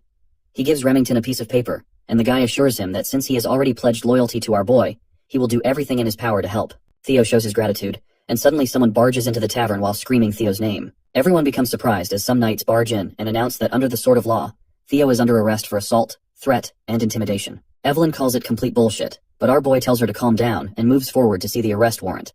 He notices that it's real and that the ink hasn't even dried, which shows his enemies were in a rush. He decides to go without a fight, and they quickly handcuff our boy. As he is being taken away, he smiles at his friends since he trusts them to handle everything in his absence. Remington and Evelyn are in complete shock. Remy directs his focus towards the paper Theo gave him. The news of Theo getting arrested reaches the Rose Palace, and Theo's mother, Cecilia, becomes stunned to hear that her son is being taken to the tribunal and falls down on her knees in shock. Her servant becomes concerned, but she assures him that she's fine and questions why her son was taken away. He reveals that it's because of the Scaled Dragon Society, and her son is being accused of inciting a rebellion. She becomes surprised and questions if her son will be taken to trial. Her servant believes Theo won't easily get out of such a situation since he destroyed the Scaled Dragon Society. Cecilia was not expecting that her son being invited would lead to such a mess, but believes that her son will definitely be able to get through this, because that's the kind of kid he is.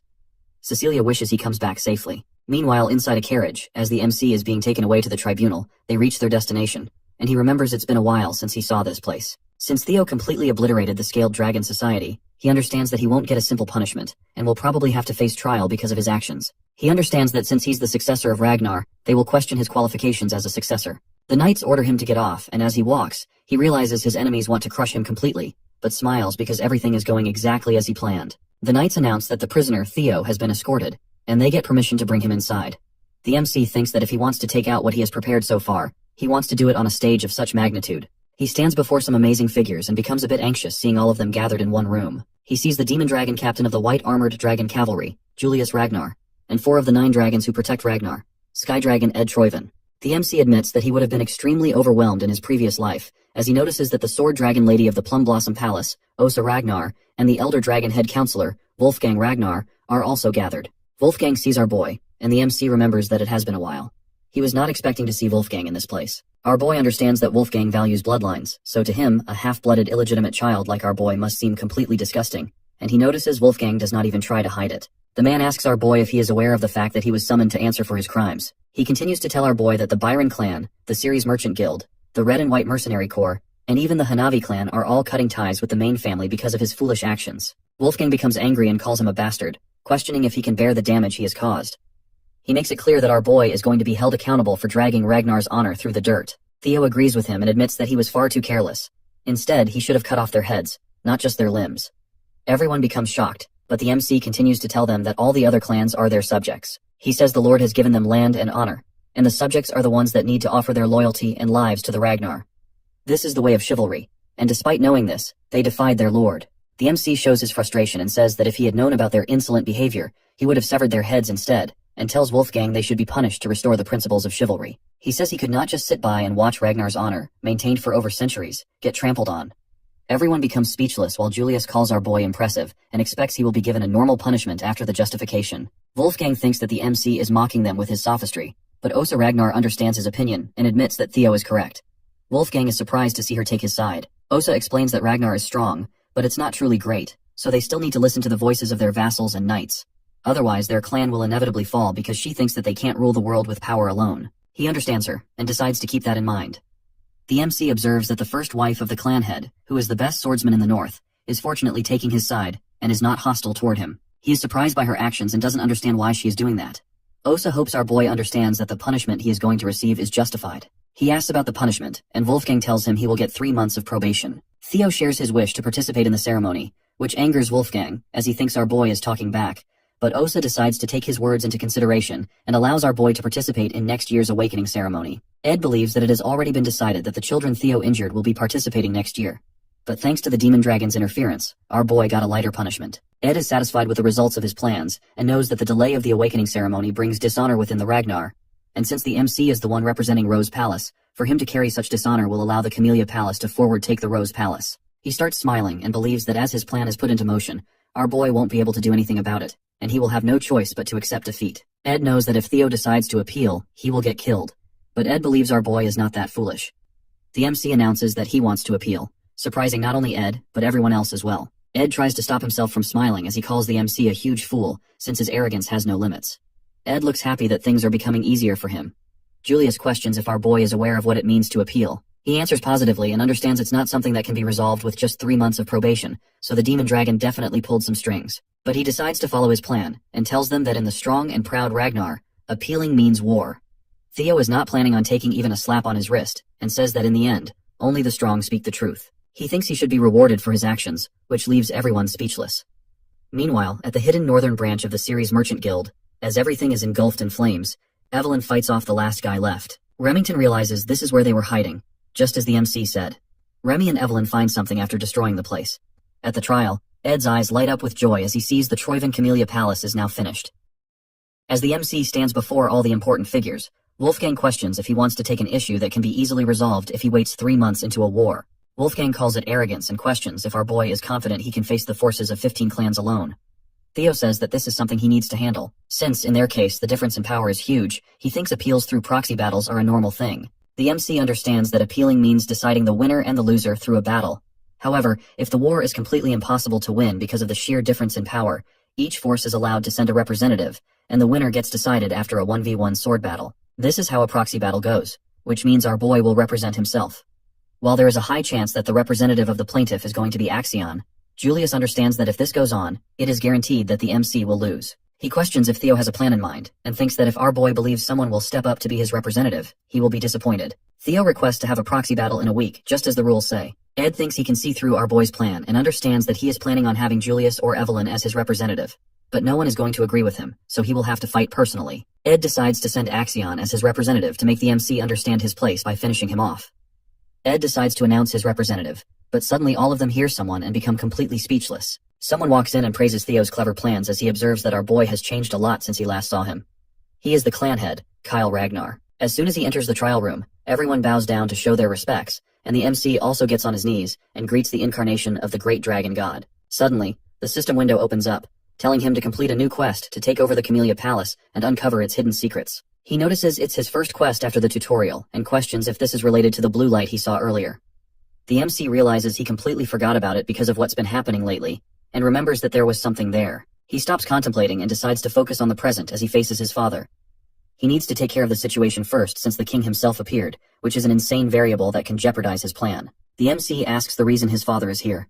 Kyle tells him to stand up and says he heard about the whole situation and understands that his son is trying to make an appeal through a proxy battle. Theo responds positively, and his father says he recognizes it's going to be difficult for his son to enter the battle himself, and questions who Theo is planning on choosing as his representative for the proxy battle. Our boy realizes his father is trying to test him, and says there is no one who can stand in his place, so he is naturally thinking about stepping up himself and being his own representative for the appeal. His father believes his son will lose, but Theo thinks he shouldn't come to such a conclusion without even letting him try. The MC becomes determined to face his challenges and not bend against anyone willingly. After hearing all of this, the king bursts out in laughter and asks the other members of the trial if they heard what his son is talking about. The king becomes impressed by our boy not lowering himself against anyone, and recognizes that this is the best way to describe the Ragnars. The king praises his son for such an amazing attitude. Our boy feels grateful and starts to smile as everything is going according to his plan. He remembers the proxy battle is just bait, and since he doesn't have to fight, he feels amazing to say such words without holding back. He remembers the work he requested from his friends Remy and Evelyn, and understands that he will get his hands on the proof of Camellia Palace's treasonous conspiracy, which will make his victory absolute without even fighting. The king decides to give his son an opportunity, and as the master of Ragnar, Kyle says he wishes to test a single strike against our boy. Theo becomes shocked as his father tells him to forget about the trial. He says if the MC can endure a single blow, he will clear all the charges without punishment. The king tells Theo to come out, but Ed starts shouting as he tries to object. He thinks that testing a single strike against our boy means the king approves of him, which means that if, by any chance, Theo is able to endure the single strike, he will receive the approval of the clan head himself. Ed is sure the MC won't be able to endure it, but just in case he somehow does, Ed decides to object and tries to stop the MC from looking favorable in the eyes of the king. He questions how the vassals and bannermen dare to comment on the blood of the clan leader's son, and continues to talk about the rules of the proxy battle. But Kyle Ragnar tells him to shut up, and makes it clear that if a vassal dares to speak against the Ragnars, they need to just get rid of him. Ed has no choice but to follow the clan leader, and Kyle asks if Julius has anything to say since he has been giggling for a while. The demon dragon says he is just surprised to see the king show interest after such a long time. Kyle Ragnar gets to the point and asks his son if he is willing to do it. Our boy understands that things have taken a huge turn, and even though he was not expecting this, he smiles and decides to accept the challenge. The MC speaks up and tells the clan leader this is too heavy for him, as it is absurd to compare a single strike from the clan leader himself with a proxy war against vassals and bannermen. The king asks if he is trying to refuse, but our MC answers negatively, and says he only wishes to have a fair transfer since the trial has become stricter.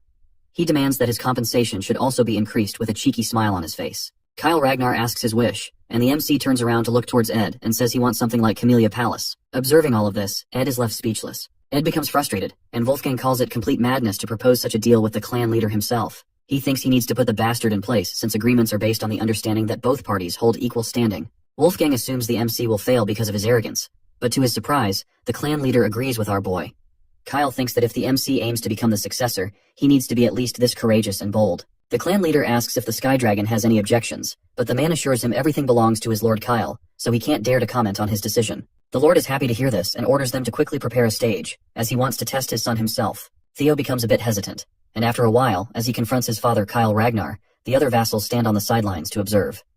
Ed is in complete frustration since the trap he set to catch our MC has turned into a stage favoring him. Ed assures himself not to be anxious, as he thinks that even if Theo has gotten stronger now, there is no chance he can withstand even a single strike from the clan leader, a feat not even high-ranking swordsmen can easily accomplish. Ed assumes Theo is going to die here, but our boy sees through his plans and is confident he won't die thanks to the tutorial reward he received. The king notices something about his son has changed, and questions whether he consumed an elixir without anyone noticing. The king believes even an elixir won't help him change this much, but decides not to care since it doesn't matter to him how the MC became so strong. Our boy realizes his father has seen through him easily. Even the 9 dragons haven't noticed he took an elixir. The king asks if he is warmed up. Theo answers positively, and his father cheers that normally he uses his great sword. But since our boy doesn't even know how to use mana yet, his father is trying to go easy on him by using a rusty steel sword instead. The clan leader asks if he has any objections. Theo says he doesn't, and the father becomes serious as he decides to begin the fight. An immense aura starts to spread everywhere as the clan leader moves forward, making our boy anxious. Theo observes the immense pressure his father emits with just his fighting spirit alone. The clan leader praises him, surprised that his son is still standing. Theo remains confident since his strength has almost tripled because of the reward he received after clearing the tutorial known as the Experience Elixir. Using the elixir, he was able to gain 5 levels, and he put all the stats into his strength. With this much strength, he feels true freedom as he leaves the realm of the weak and enters the realm of the extraordinary. The MC is confident he can survive at least a single strike from his father, and as the clan leader throws his attack, everyone becomes speechless while Ed believes the MC will die. Our boy puts all his focus into defending himself and is able to see the attack coming. The huge red beam of light falls to the ground, destroying the whole stage, and after the smoke clears, the clan leader smiles to see that he was able to finally find a decent son, as our MC remains standing, leaving everyone shocked. Theo proves his innocence through his will and determination. After successfully surviving the strike, the trial concludes, and the system shows that the sudden quest, Single Strike from Kyle Ragnar, has been successfully finished. Theo receives an inventory and a mysterious blue key as a reward for his achievements. After some time, our boy wakes up while questioning where he is. His mother, Cecilia, becomes happy to see her son wake up and shares that he fainted while standing. She starts to cry while holding his hand as she expresses her feelings about when she found out the clan leader himself challenged our boy. Cecilia becomes concerned and asks if he has any more injuries, assuring him she will immediately call a physician if he has any fractures or dislocations. Theo tells her he is fine but doesn't recognize where he is. Julius comes in and says that by the orders of the clan leader, the Lady of Camellia Palace, Axion, and the Director of Intelligence have all been vacated. Theo becomes happy as he realizes they are inside the Camellia Palace. The system updates him on the situation and shows that he just needs to uncover the secret now. Inside the Camellia Palace's garden, Imel starts creating a fuss, as she doesn't understand why she is being forced to vacate her own property. The servants try to calm her down and start begging her not to create such a fuss. Meanwhile, observing all of this, Ed gives an order to Axion to kill Theo Ragnar. Axion shares his plan for the awakening ceremony, but Ed tells him to cut off Theo's head to finish him off for good. Axion observes Ed's eyes, which are burning with intense desire for revenge. After everything settles down at the Camellia Palace, our boy understands that despite everything going against his plan, he achieved far better results than what he was expecting. He managed to obtain the Camellia Palace without using his trump card, and on top of that, he has obtained another authority. He uses the inventory skill and pulls out an item from inside it. The MC munches on the apple and wonders how such things are possible but recognizes it's very useful. Theo pulls out the blue key from his inventory, which he obtained recently, and believes that it is definitely related to something important. As he focuses on a door, the keyhole suddenly lights up. Theo decides to unlock the door, and as he opens it, he is surprised to see a deep tunnel. The system tells him he has discovered a dungeon for the first time, and the experience he gains inside the dungeon will double as a reward. Seeing a cave inside the Camellia Palace, he assumes it is another quest of some kind and decides to clear it since he doesn't want to miss out on any experience. Before he enters, he remembers he shouldn't go inside the dungeon and prepares. After a while, he comes back with his inventory filled with weapons and decides to check the dungeon. As he walks forward, he notices a huge wolf staring at him and recognizes that it is big enough to be a demonic beast. The wolf monster pounces on him, but our boy is able to defend himself with a shield.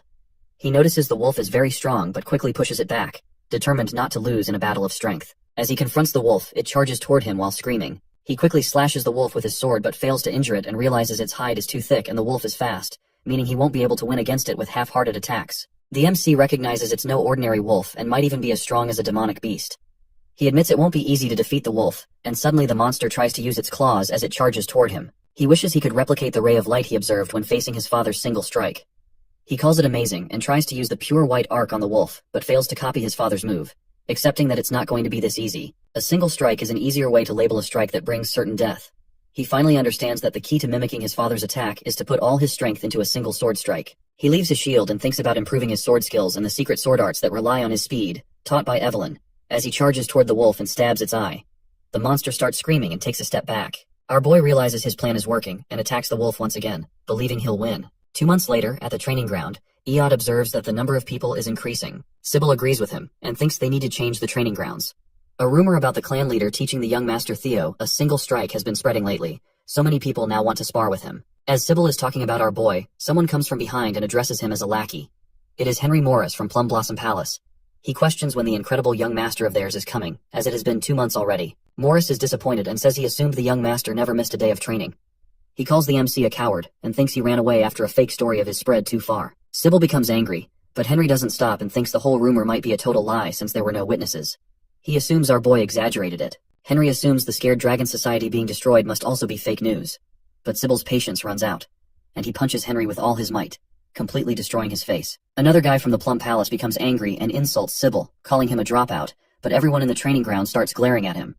Sybil calls him a shitface while making it clear that no one can compare to their young master. Eod is surprised to see his friend call someone ugly with such a face. Sybil shares that he was already annoyed to see the guys from Plum Palace who kept coming here to cause trouble, and makes it clear he won't let anyone disrespect their young master Theo. Sybil and his comrades pull out their swords and declare war on the guys from Plum Palace. They also become determined to put the dropout losers in their place, but as they are about to fight, someone comes between them and freezes all of their weapons instantly. Everyone is surprised, and Sybil recognizes it is Ray Ragnar from the Four Hounds.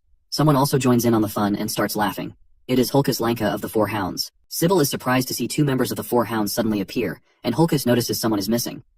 Hulkus asks one of the Plum Palace guys where the Luster Tiger is, which confuses him. Hulkus becomes fired up and questions if everyone is deaf, as he is asking for the master of the training ground.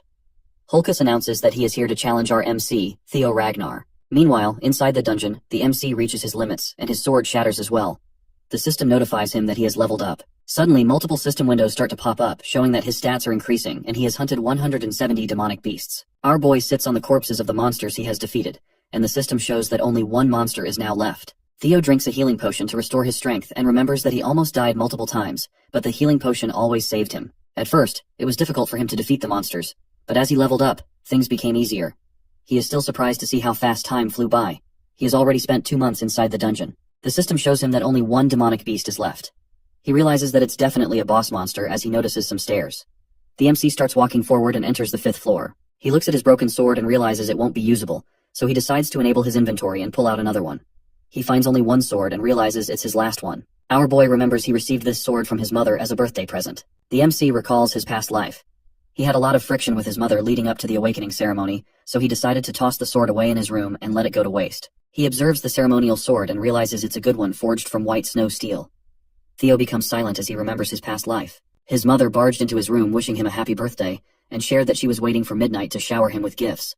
But he became angry at her and told her he didn't want to waste his time on birthday presents as the ceremony was near. He was expecting better from his mother, and made it clear that no good equipment would ever change his bloodline.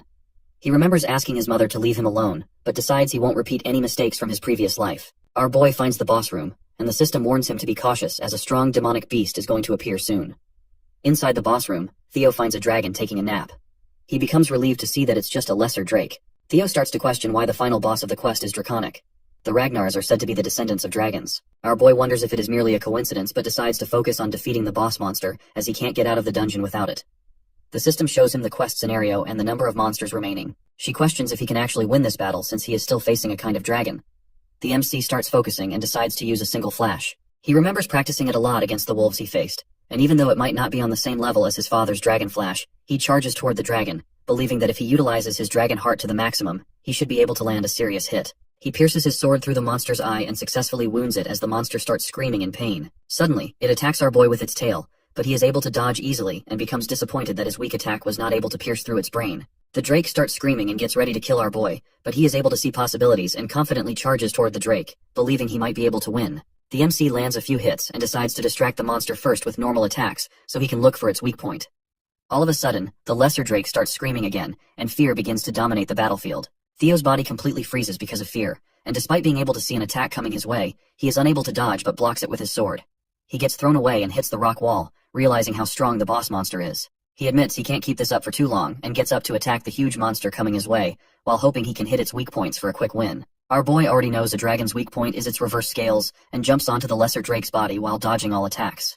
He is able to pierce the reverse scales with his sword, and blood starts gushing out of the monster. He keeps hitting the spot as it starts screaming in pain. Our boy believes his plan worked, but the lesser drake doesn't fall down and surprises Theo. At the training grounds, Hulkus gets mad at Ray and makes it clear that he wants to fight the young master first. She calls him a loser and tells him to stay out of it, but he starts defending himself and says he lost 3 years ago. He has worked hard to improve his skills every day, so 3 years are more than enough to close the gap. Ray doesn't listen to any of his words and calls him a loser again, which makes Hulkus angrier. He decides to have a duel with her and mentions that the winner will get a chance to fight Theo Ragnar. He hits her with a huge weapon, but she is easily able to stop his attack without being phased. Sybil and Henry don't understand what's happening, but become scared seeing the four Hounds members fight. As they both move forward to attack, Remington appears between them, and tells them to go elsewhere since this is the domain of the young Master Theo. He makes it clear that he won't allow anyone to cause trouble for the Master. Holkus becomes happy to see Remington and shares his desire to fight him as well, but Remington asks Holkus to understand his words. Suddenly, all of them start to feel an immense pressure, and Remington questions the source of this menacing killing intent. All of them look back to see the MC enter the training grounds. Remington is surprised to feel such overwhelming pressure and starts to wonder what happened during Theo's seclusion training. Ray and Holkus become excited to see that the young Master Theo has finally arrived. Our MC dominates the whole training ground with the skill Lesser Drake's Fear. Earlier inside the dungeon, after the MC pierced through its reverse scales, the Lesser Drake finally died, and the system congratulated our boy on hunting it. As soon as he touched its reverse scales, the monster started going crazy. Our boy thought he would die, but the monster wore itself out after a few minutes since the scales were definitely its weak point. The system notified him that he had obtained the Lesser Drake's Tooth and Claw. The tooth was an enhancement material for weapons, while the claw could be used to increase a weapon's sharpness. He decided to use his rewards to fix the sword he had since he didn't want to lose a gift his mother gave him. The MC also received a skill called Lesser Drake's Fear, which surprised him. He read the stats and realized the skill could inflict fear on a target weaker than him. He was shocked to receive such a skill, as he believed only a few chosen ones could use it.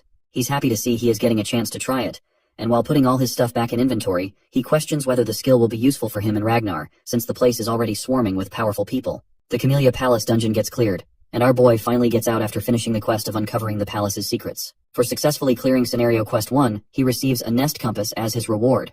He doesn't understand what it is, and questions whether it's going to be useful in the next quest. Theo puts it in his inventory and decides to go rest in his room first since he's completely exhausted.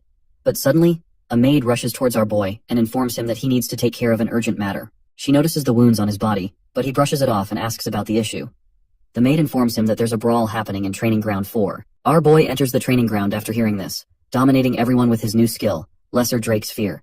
He angrily tells everyone to get lost since he needs rest. The immense aura knocks people unconscious, but Holkus becomes excited to see such overwhelming killing intent and charges toward our boy without a second thought, to see who is stronger. Holkus attacks with his sword, but the MC easily overpowers him with just one swing, leaving everyone shocked.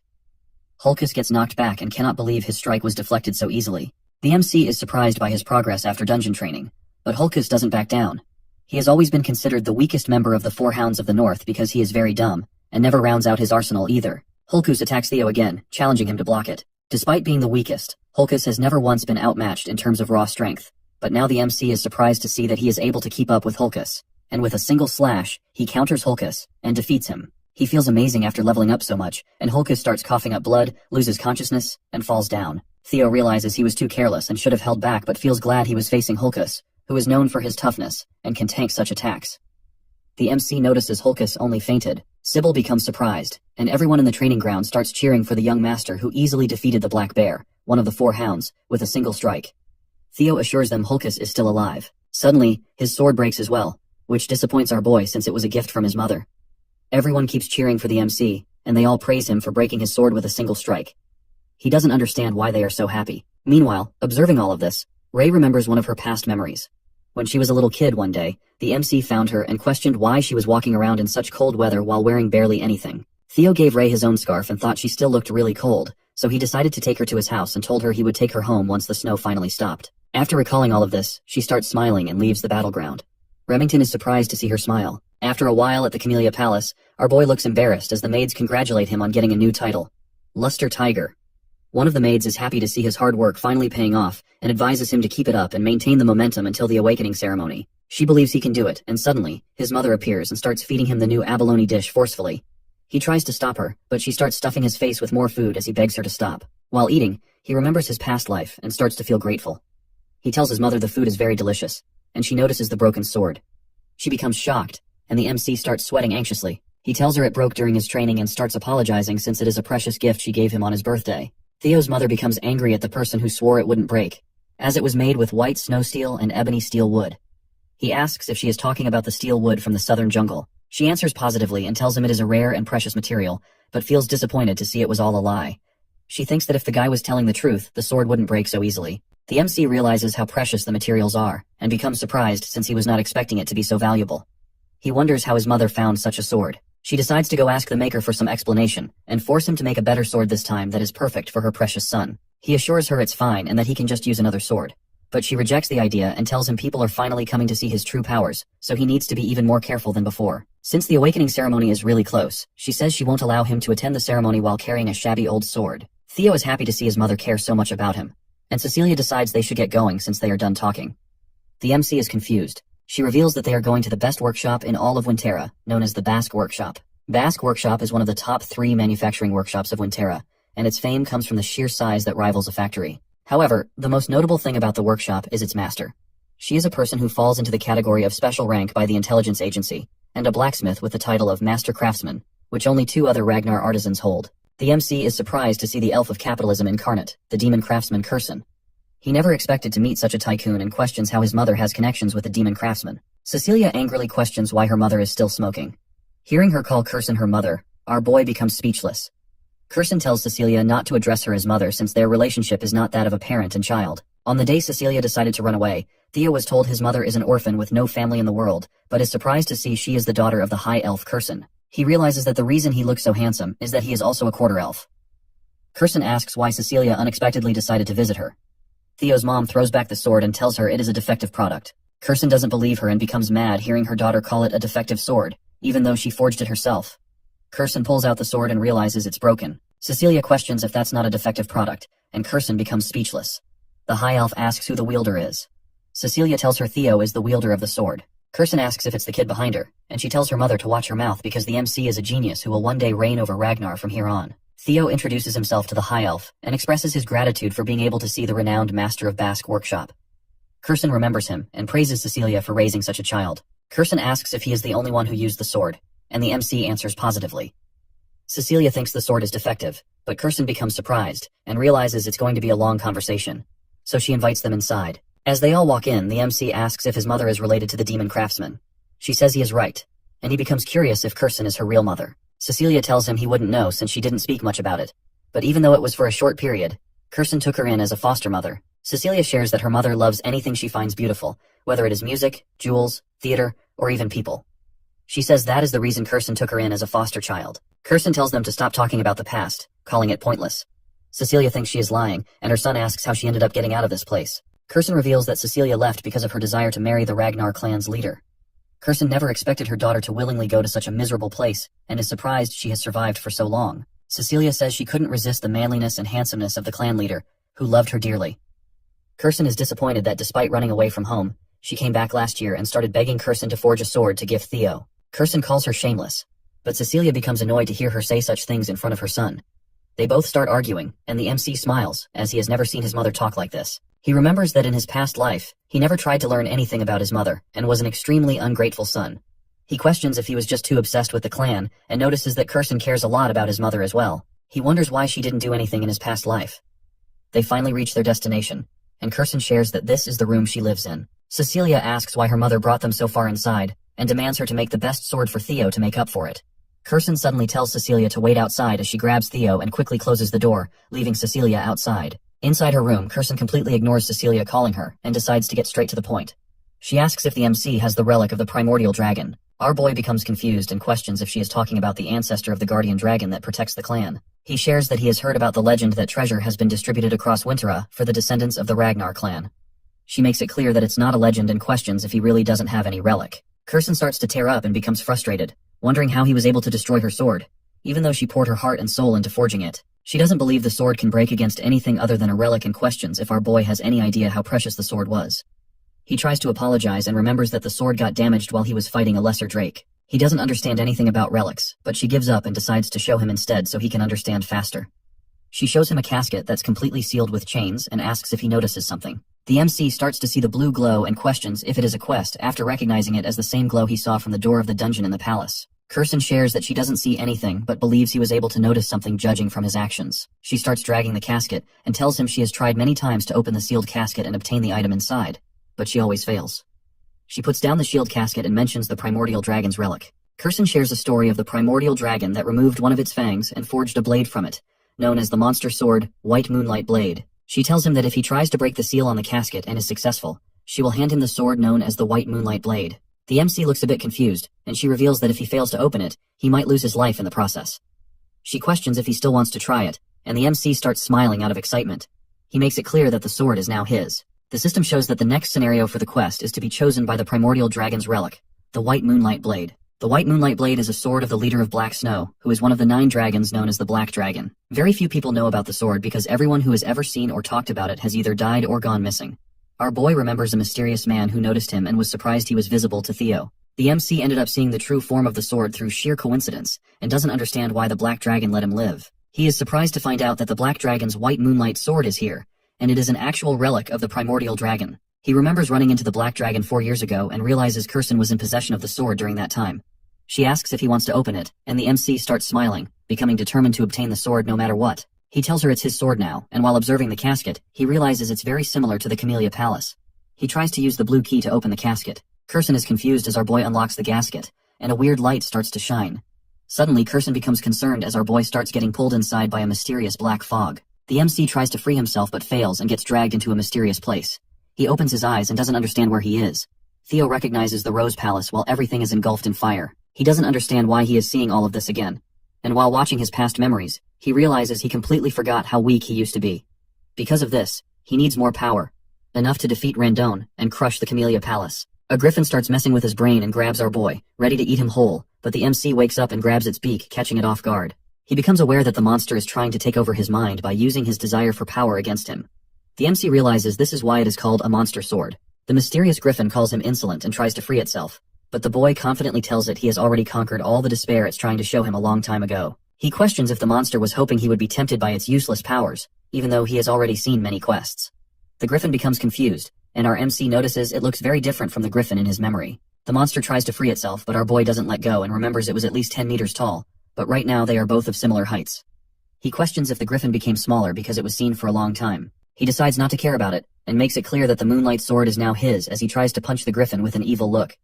The monster tries to talk it out with him. Meanwhile, inside Kirsten's room, Cecilia starts screaming after seeing her son knocked unconscious.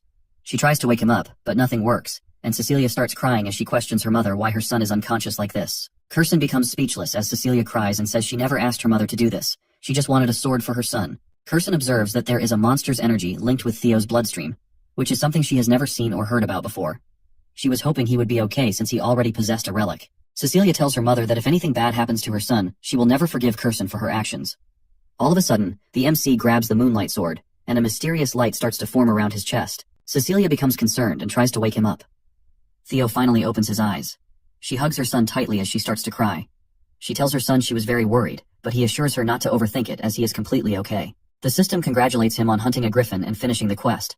As a reward, he becomes the owner of the White Moonlight Sword. The MC understands that he survived because of his luck. The griffin was easily defeatable because it was just freshly unsealed, and any psychological attacks were of no effect on him. The system notifies him that he has observed the monster energy of the White Moonlight Sword, so now his magic power has greatly increased.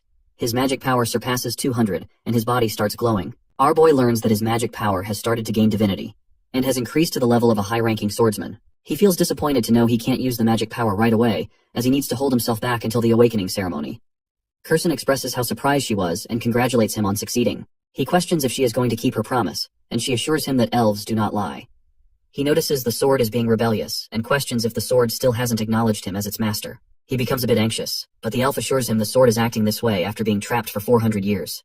She says since the sword is finally out in the world, it wants to release all the pent-up frustration. Kirsten suggests he can try taking a swing at the wall with all he has. He questions if it will be okay, but she starts mocking him and thinks he is worrying for no reason because, even if it is the legendary sword, a swing from a brat like him who is inexperienced and hasn't even had his awakening ceremony can't damage the Basque workshop. He becomes unnerved to hear this and decides to give it a try. Our boy understands that he can hide his dragon heart whenever he wants, so this is a nice opportunity for him to test out the new legendary sword he just received. He walks toward the wall and tries using all of his magic power. The MC excuses himself and removes the cover of the legendary Moonlight Sword as he gets ready to take a swing. Kirsten observes him and becomes concerned. She tries to stop our boy, but he ends up using an attack known as Single Flash, completely destroying the workshop's wall.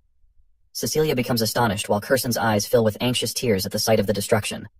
Contrary to what Kirsten thought, my guy literally split the building wall in half with just one swing of his sword, and he was not even aiming to destroy the wall. Kirsten couldn't help but sink into despair at yet another costly loss from our boy, especially after the sword he had just broken. Even Theo thinks this is seriously overkill, and he's already running on empty because that sword drained all his magic to pull off that devastating slash. Right at that moment, Kirsten starts giving him some mana, and she dashed towards him so quickly that he didn't even notice when she reached him. She's startled to see he really has no control over his magic at all. Whatever the case, after looking at this massive crack in the 10-foot thick wall, she's sure this lad is an absolute genius. She starts to feel kind of proud to have a grandson like him, and I can see those dollar signs in her eyes, which clearly show that her greedy mind is cooking up something juicy to profit off our boy. She puts her hand on him and tells him she'll be his patron from now on, and all he has to do is spread his wings and show the world his skills. Well, there you go. She's literally using him as a walking talking billboard for her workshop, and Theo can clearly see the glint in her eyes. He bluntly tells her he can see those dollar signs shining right back at him. As the night deepens, Theo and his mother prepare to leave Basque's workshop. After exchanging their last goodbyes, they part ways. We see the fangs she's holding, and it turns out Theo gave them to her as wall repair funds. She's thrilled to have this loot from a Drake, and is sure he must have snagged it while obtaining the relic. She's also feeling proud of her daughter, thinking about how she raised such an incredible son. Right at that moment, someone drops by and greets her with her title of Demon Craftsman. Kirsten freezes for a moment at the sound of this familiar voice. She turns around and asks why he's here, but this mysterious crow of Rober Ragnar just simmers with a red glint in his eyes and doesn't say a word, leaving us hanging in suspense. 5 days pass, and the day of the awakening ceremony has finally arrived. As usual, Evelyn and Theo are in the middle of a sparring session. After exchanging blows with him, she can tell that his swordplay has gotten stronger and faster overall. My guy just flashes a grin, saying he's really glad to hear this because he never thought someone like Evelyn would ever praise him. The onlookers, as usual, are sweating their balls because they feel like weak sauce compared to Theo. You see, it's been half a year since Theo began to change, and Evelyn is amazed that he's already grown strong enough to push her back. If he awakens his magic today, it'll be the birth of a monster. After they spar for a while, the lady gives him props, saying he's done a great job, and that he might even aim to become the valedictorian of the awakening ceremony, and her prayers are with him.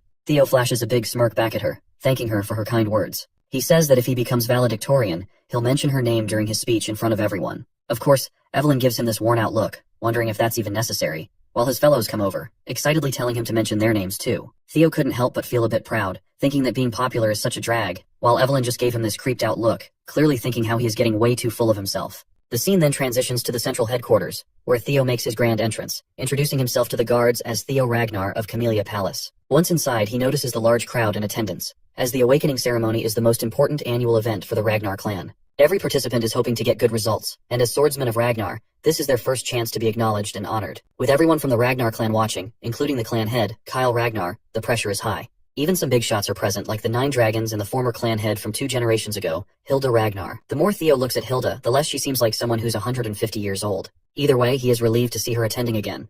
The conductor then bangs a drum to grab everyone's attention. This guy is Vana Ragnar, the judge of the ceremony, and a Dragon Gate swordsman. He snaps everyone to attention and tells them it's time to begin the preliminary examination. The prelim involves grabbing a sword placed on the ground and leaving a mark on the steel wall on the platform. He reveals that the wall is forged with a mix of white snow steel, so ordinary steel blades won't even scratch it, but that changes if they channel their magic power into their attacks. To help with that, he decides to hand out Soma to everyone. This single Soma pill will provide the power of 10 years worth of magic, an elixir designed to help open their mana halls. He tells them to swallow the Soma, and focus on opening their mana hall in the Dantian, and only then will they be able to cut through the white snow steel wall with their swords. The depth of their cut will determine their results. Vahana screams out that from now on, the participants whose names he calls will have to step forward, grab a Soma, and get on the platform. The first participant is Theo Ragnar, and they tell him to come forth. Of course, my guy steps forward promptly, and as he's taking that pill, he reflects on how, in his past life, Axion was the valedictorian. He then grabs a sword and walks toward the white wall, determined that this time won't be like the past. As he does, a system window pops up with Scenario Quest 3,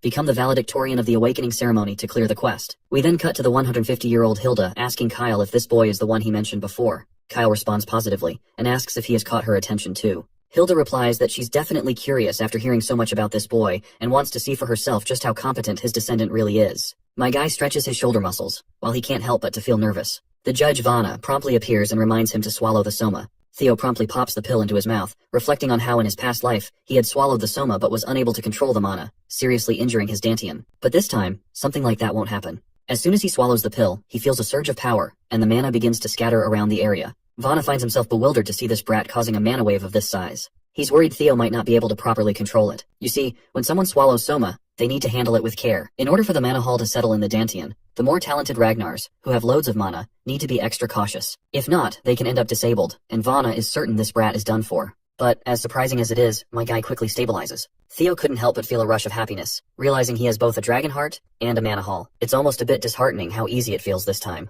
unlike in his past life. But anyway, from now on, he's officially allowed to use mana, and he won't have to hold back the vast amount stored in his dragon heart. He prepares himself, leaps into the air, and just unleashes everything. A dragon manifests from his mana, soaring straight toward the wall. In a single flash, it hits the wall, creating a giant crack. Vana is left absolutely boggled, and he announces without a doubt that Theo Ragnar has passed. The spectators are equally bamboozled by such a display of power. A system window promptly pops up before Theo, announcing that the curse of bad luck that's been in effect has ended, and his fame is beginning to spread throughout the world. A genuine joy spreads across our boy's face because he's finally reached the same starting point as the others. The system further reveals that many people have taken an interest in his impressive performance. Osa Ragnar Plunus wishes to take him in as a disciple, while Julius Ragnar is discontent with the amount of attention focused on him. Meanwhile, Robert Ragnar remains cautious about him. And lastly, Hilda Ragnar shows interest as well. My guy is thrilled that not only the Black Dragon and the Sword Dragon are paying attention to him, but the fact that he's also caught Hilda's eye makes him especially happy. After all, she has the heart of Garuda. He thinks to himself how amazing it would be if he could just obtain that.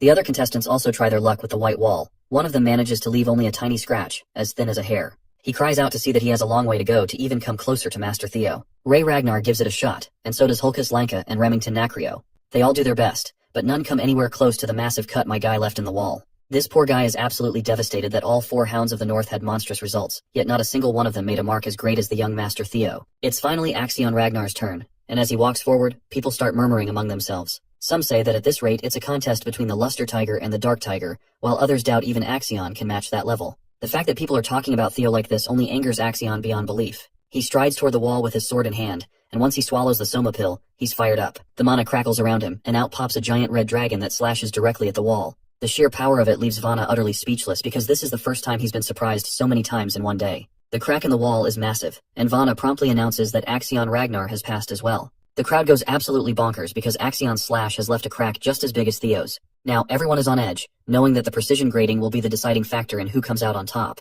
As dusk begins to settle in, Vana announces that with this, the first stage of the awakening ceremony is officially over. This year, he's particularly satisfied to see so many people significantly increase their scores. He says that those who passed should prepare for the second stage of the awakening ceremony in 4 days. Finally, the rankings that everyone has been waiting for will be announced, including the valedictorian for the first stage of the awakening ceremony.